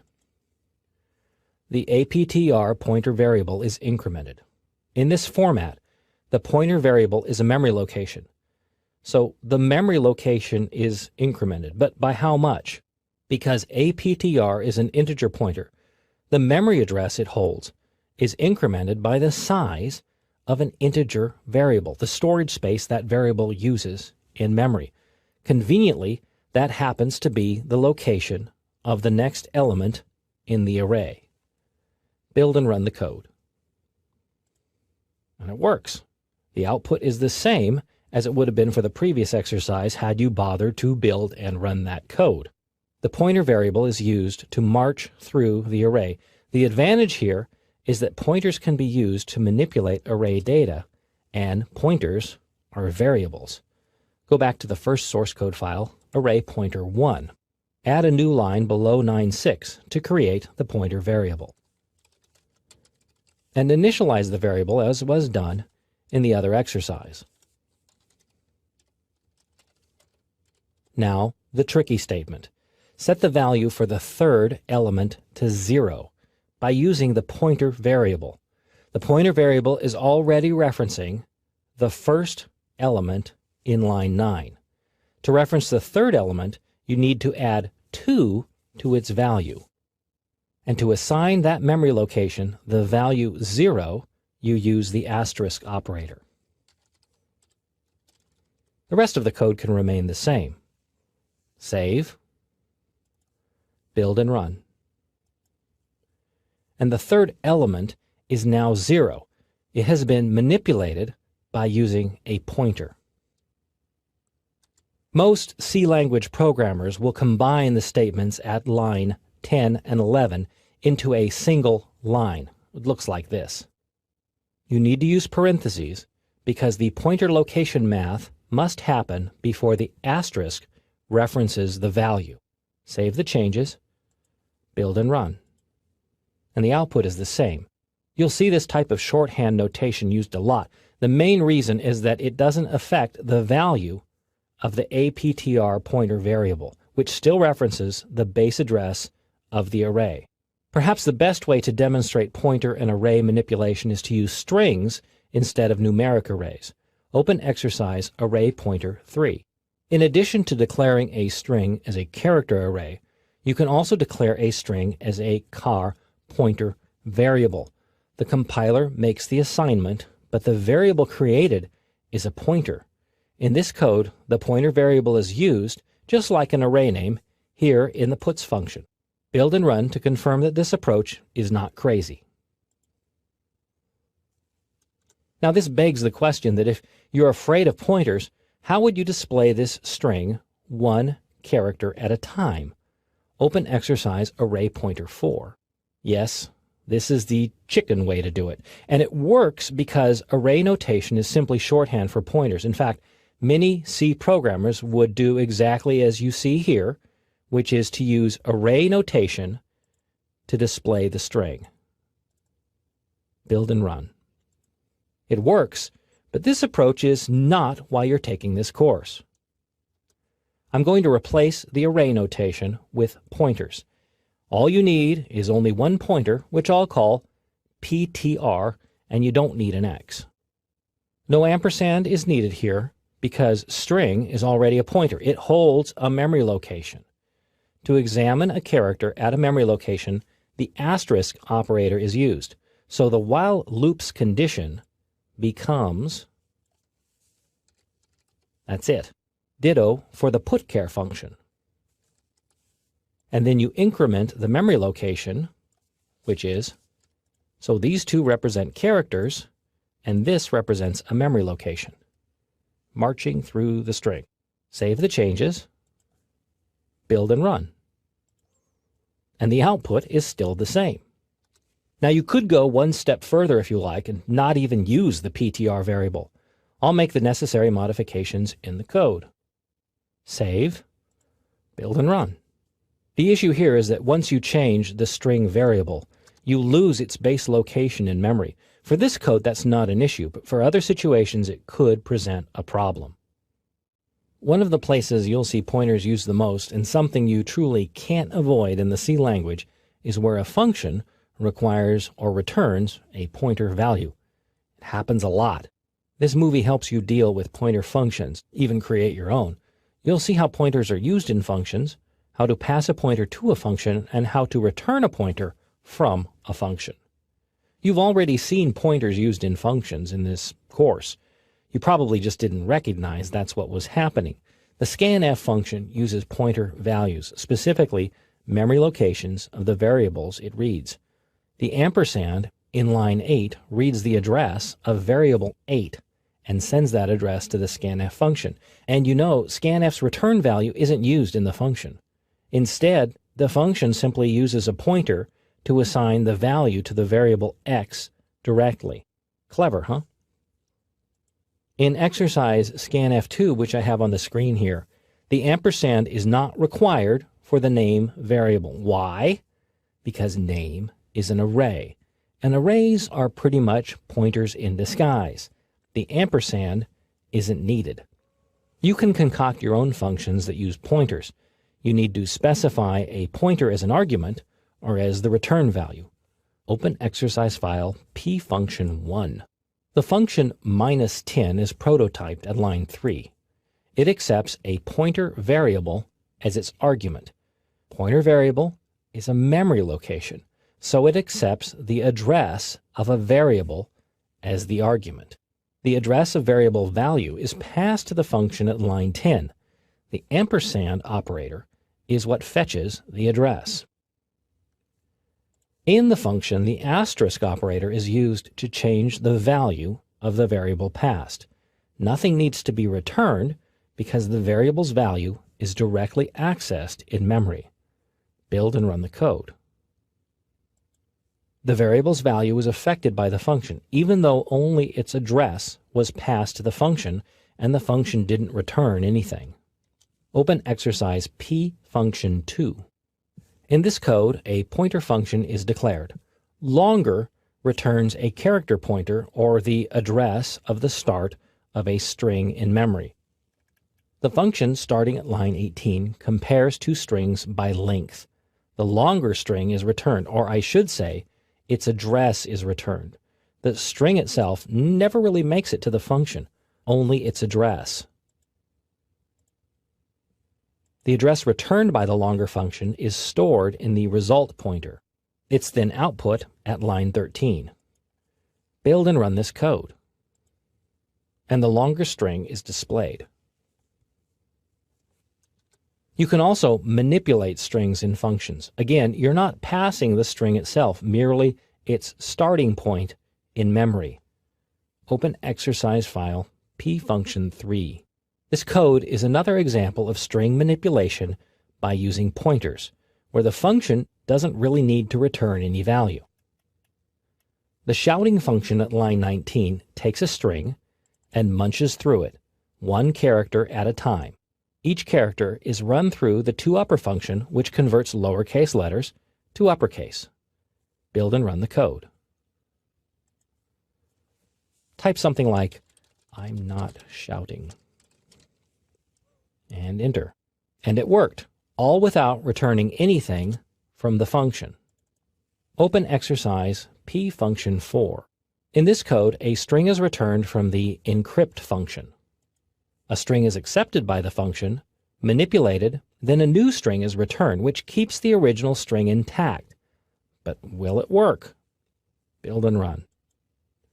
Now, you may see a compiler warning, and it's a serious warning which explains why the output is unpredictable. Well, unless these are really secret instructions. The problem here has nothing to do with pointers. It's an old situation I explained in an earlier movie on functions. That is, all variables used inside a function are local. When the function is done, its variables are tossed aside. This holds true for the encrypt function with the output array. To fix the problem, you need to use the static keyword. Insert the word static before the variable declaration on line 17. The program now retains the content of the array, the string, when the function is done. It stays static, which means unchanging. Save, build and run. Only the address of the string is returned by the encrypt function. The rest of the characters exist in memory and are accessed by the printf function. But it works only when you remember to make the string returned static. This rule doesn't apply to single values. Functions are designed to return individual values, which include pointers. But for strings or other arrays or any other variable used inside a function, it must be declared as static, or the value doesn't keep when the function is done. A pointer is a variable that holds a memory location. As a variable, it's possible, although terrifying to some, to place pointers into an array. Why and how you would want to do such a thing is this movie's topic. Here I'll show you how to set up an array of pointers. To keep things simple, I'll use strings for the example. You'll see how to access strings, evaluate the strings, and convert them from array notation into pointer notation. A pointer array is simply a collection of memory addresses. So how do you get to the situation where you need an array of addresses? One of the best examples is to use an array of strings. Here you see a pointer array.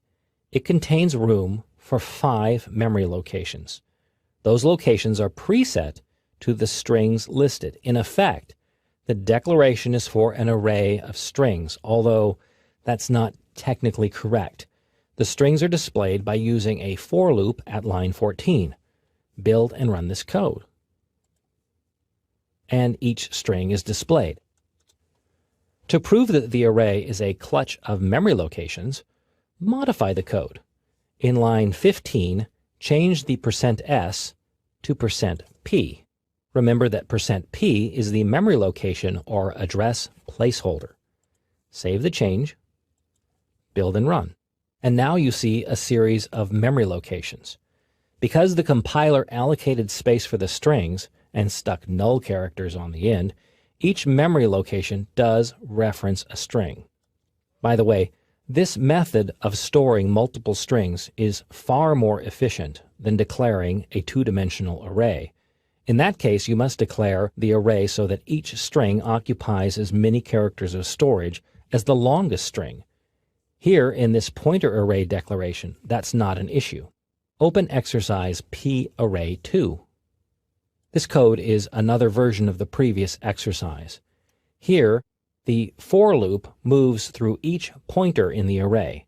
For each iteration, the pointer variable cptr is assigned to the base address of each string. A while loop then churns through the strings one character at a time. Build and run this code.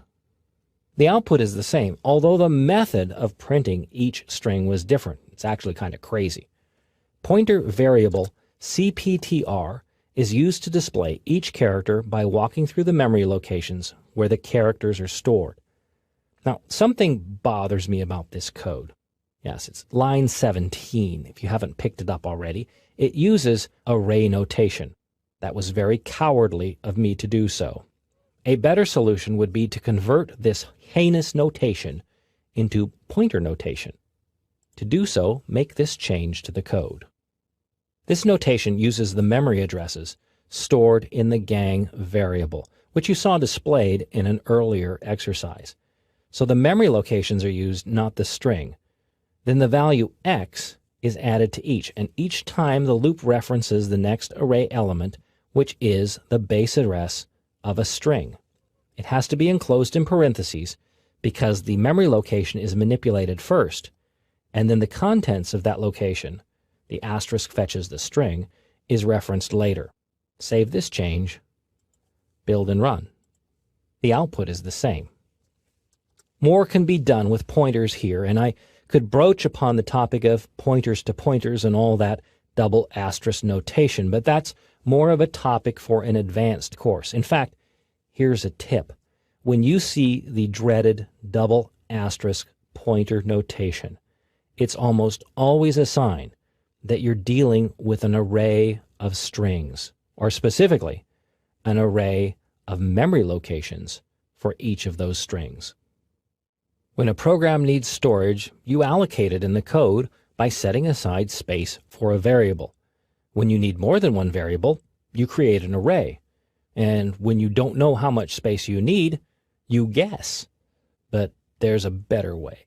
In this movie, I cover the topic of allocating storage in your code. You'll see how to properly ask for storage, determine that it's available, and then access that storage in your code.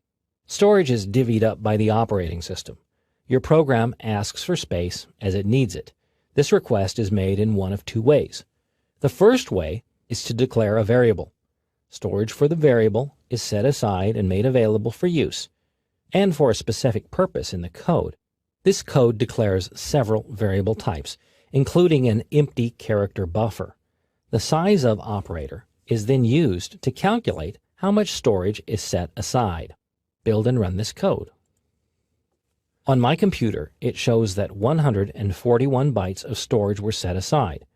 Even though the storage is never used, save for the total variable, it's still set aside.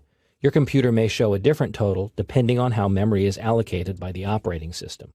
When you don't know how much storage you need, then you can allocate it on the fly. The function that does that is called malloc, which sounds like a bad guy name, but it's really short for memory allocation. Open exercise file allocate2. The malloc function appears at line 10. It requires the stdlib header file, which is included at line 2. The format is to allocate a chunk of memory, but you need to know how much. So you take the variable type, which is car here, and you get the size of that variable type. Then you multiply it by how much storage you need. Here, the size constant is used. The malloc function then returns a memory location, a pointer, where the storage has been allocated in memory. Here, that location is saved in pointer variable stow. It must also be the same type of variable as for the chunk of memory allocated. One more piece is needed. You must typecast the memory location returned to match the pointer variable type on the other side of the assignment operator. A typecast is forcing one type of variable to masquerade as another, and doing so avoids some compiler warnings. Before the malloc function, you need to type car. This typecast ensures that the compiler understands a character pointer is being assigned. That's car, which is the variable type, and the pointer operator, which ensures that it's a memory location. Save this change, build and run. And 1024 bytes of storage are allocated at a given memory location. If they weren't allocated, then the malloc function would have assigned a null pointer value to variable stow. That condition is checked for in line 11. Always check for this condition. You can use the null constant. You don't want a program to use memory that's not available. Here is your challenge. Take the code for allocate2, modify it so that input is accepted and assigned to the storage allocated, the 1024 characters. Then display the text you stored. This challenge should take you about 10 minutes to complete.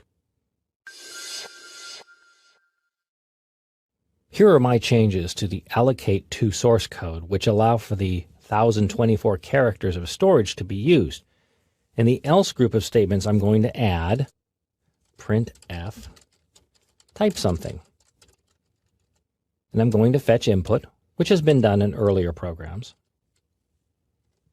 Storage location, amount of characters, and standard input. And then display it. Using the buffer. That's it. Save the changes, build and run. Now type something interesting. Press enter. There it is. The text is stored in a memory buffer allocated while the program was running. When your program needs memory, you can allocate it on the fly. That includes memory for any variable type, array, or even a structure. In this movie, I demonstrate how structures can be created using pointers with their memory allocated as the program runs. In this code, storage for a structure is allocated. The structure has to be defined first, which happens at line 6. Remember that a structure itself isn't a variable. It's simply a declaration of what the contents of a structure would be. In this case, the members are month, day, and year. At line 11, a pointer variable for that kind of structure is created. The pointer is a memory location. It's not the structure. Storage for the structure is allocated at line 13, courtesy of the malloc function. See how the size of operator is used to allocate enough storage for the structure itself. And the structure's name is used, not the structure pointer variable. Assuming that the structure is created, lines 20 through 25 fill the structure. Now, because the structure is referenced by a pointer, the structure pointer member operator is used. It's a dash greater than operator. Even so, the variable being referenced by this operator isn't a pointer, so the ampersand is required inside the scanf function. The printf statement at line 27 displays the results. Build and run the code. I'll type in my own birthday info. And there it is. This type of memory allocation for a structure plays a key role in linked lists, which is a topic for a later movie. Linked lists are considered an advanced C language topic. That's because the linked list construction uses pointers and memory allocation. It's also a bit crazy to describe, so I will be patient. In this movie, you'll see how a linked list is set up and configured. I'll demonstrate how it's used and how to access its members. All this will be shown one step at a time, so hang on. In this code, the stats structure is defined. A pointer to that structure is declared at line 10. Memory is allocated for the structure at line 14. The structure is filled on lines 22 through 24. Finally, the printf statement starting at line 27 displays the structure's values. Build and run this code. I'll type in a pitiful amount. And it works. Say you wanted to create more of these structures by allocating additional chunks of memory. You could put them into an array. An array of structures is something that's completely possible in the C language. But how big would you make the array? If you run a bank and you need this code to keep track of the accounts, you obviously don't want to keep paying a programmer to continuously make the array larger. Instead, you can dynamically increase the number of structures by allocating space for new structures. The problem is how to keep track of the structures. Here's the secret. Open exercise file linked list 2. In this code, another member is added to the stats structure. It's a pointer to another stats structure shown in line 9. That pointer is assigned a memory location for another structure at line 26. The other structure isn't created in this code, but there's room for it, and it could be filled in with information, but not yet. Build and run this code. It runs no differently from the preceding example, but memory has been allocated for a new structure. The problem that you run into at this point is repetitive code, specifically lines 15 through 20 and lines 26 through 31. When you see that type of thing, it's begging for a function. Open exercise file linked list 3. The first thing I did with this code is to make the declaration of the stats structure a global variable. A global variable is a variable that can be accessed in any function. For a linked list, the structure pretty much has to be global because all the functions in the code need to know the structure's definition. Now, you can make any variable a global variable simply by defining it outside of any other function, usually at the top of the code before the main function. Do, however, avoid the temptation to make all the code's variables global. That works, but it's bad programming practice. Now, I've written the create function, which allocates storage for one stats structure. It's found at line 25. The memory is allocated, and its location is returned from the function. If not, the program quits. The exit function at line 34 causes the program to immediately stop. Control returns to the operating system. This function is prototyped in the stdlib header file, and it carries an argument that's passed to the operating system similar to the return statement in the main function. Back in the main function, 3 structure pointer variables are declared, each of which is used in the linked list, but not currently in this code. First always holds the address of the first structure in the list. It's the base of the linked list. Current is the structure currently being manipulated. New is used when new structures are created. Now, the word new is a keyword in the C++ language, which is why it's highlighted here. It's not a keyword in the C language. Now, If it is highlighted in the editor and people tell you not to use it, they're wrong. As long as you compile in C code, you're okay. If you're going to go back and forth, you'll probably need a new name for that variable. The code does a little bit more than simply allocate space for a structure. It doesn't generate any output. You could build it and run it, but instead open exercise file linked list 4. The addition here is the fill structure function, starting at line 29. It fetches information for a newly created structure. For the next pointer, null is assigned. That's okay. In fact, later you'll see how null marks the end of the linked list. Also, you see in line 23 how this function is called with the current pointer as an argument. That variable references the current record in the linked list. For the first record, current and first are the same as shown in line 21.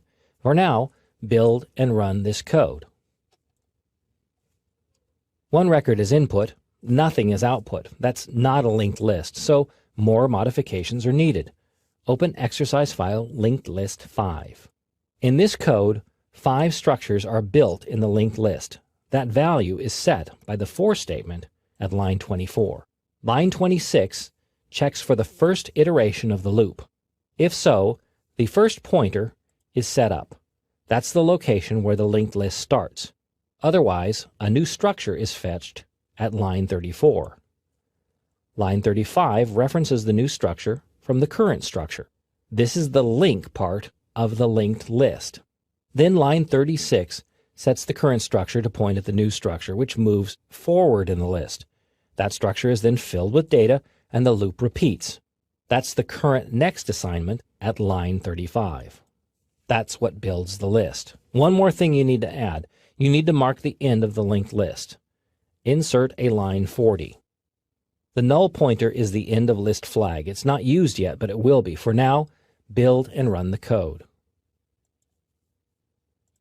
Fill in the 5 account values. The next step is to write a function that displays the contents of the linked list. Open exercise linked list 6. Here are the modifications from the previous exercise. At line 42, the linked list structures are displayed. This starts by setting the current pointer back to the first pointer, which is the start of the linked list. A while loop then plows through each structure in the list, displaying the information. The loop's condition is the current pointer, which means the loop will repeat until that pointer's value is null. Coincidentally, null marks the end of the list. The loop advances because of the statement on line 48. The current pointer is updated to point at the next structure in the list. I confess, it's all complex, but each structure in the linked list points to the following structure. That's why it's called a linked list. Build and run the code, and the values are displayed. You can modify this code further if you like. You can add a menu that lets you choose whether to add a structure, list structures, even remove structures. As long as you keep each structure in the list linked to the following structure, it works.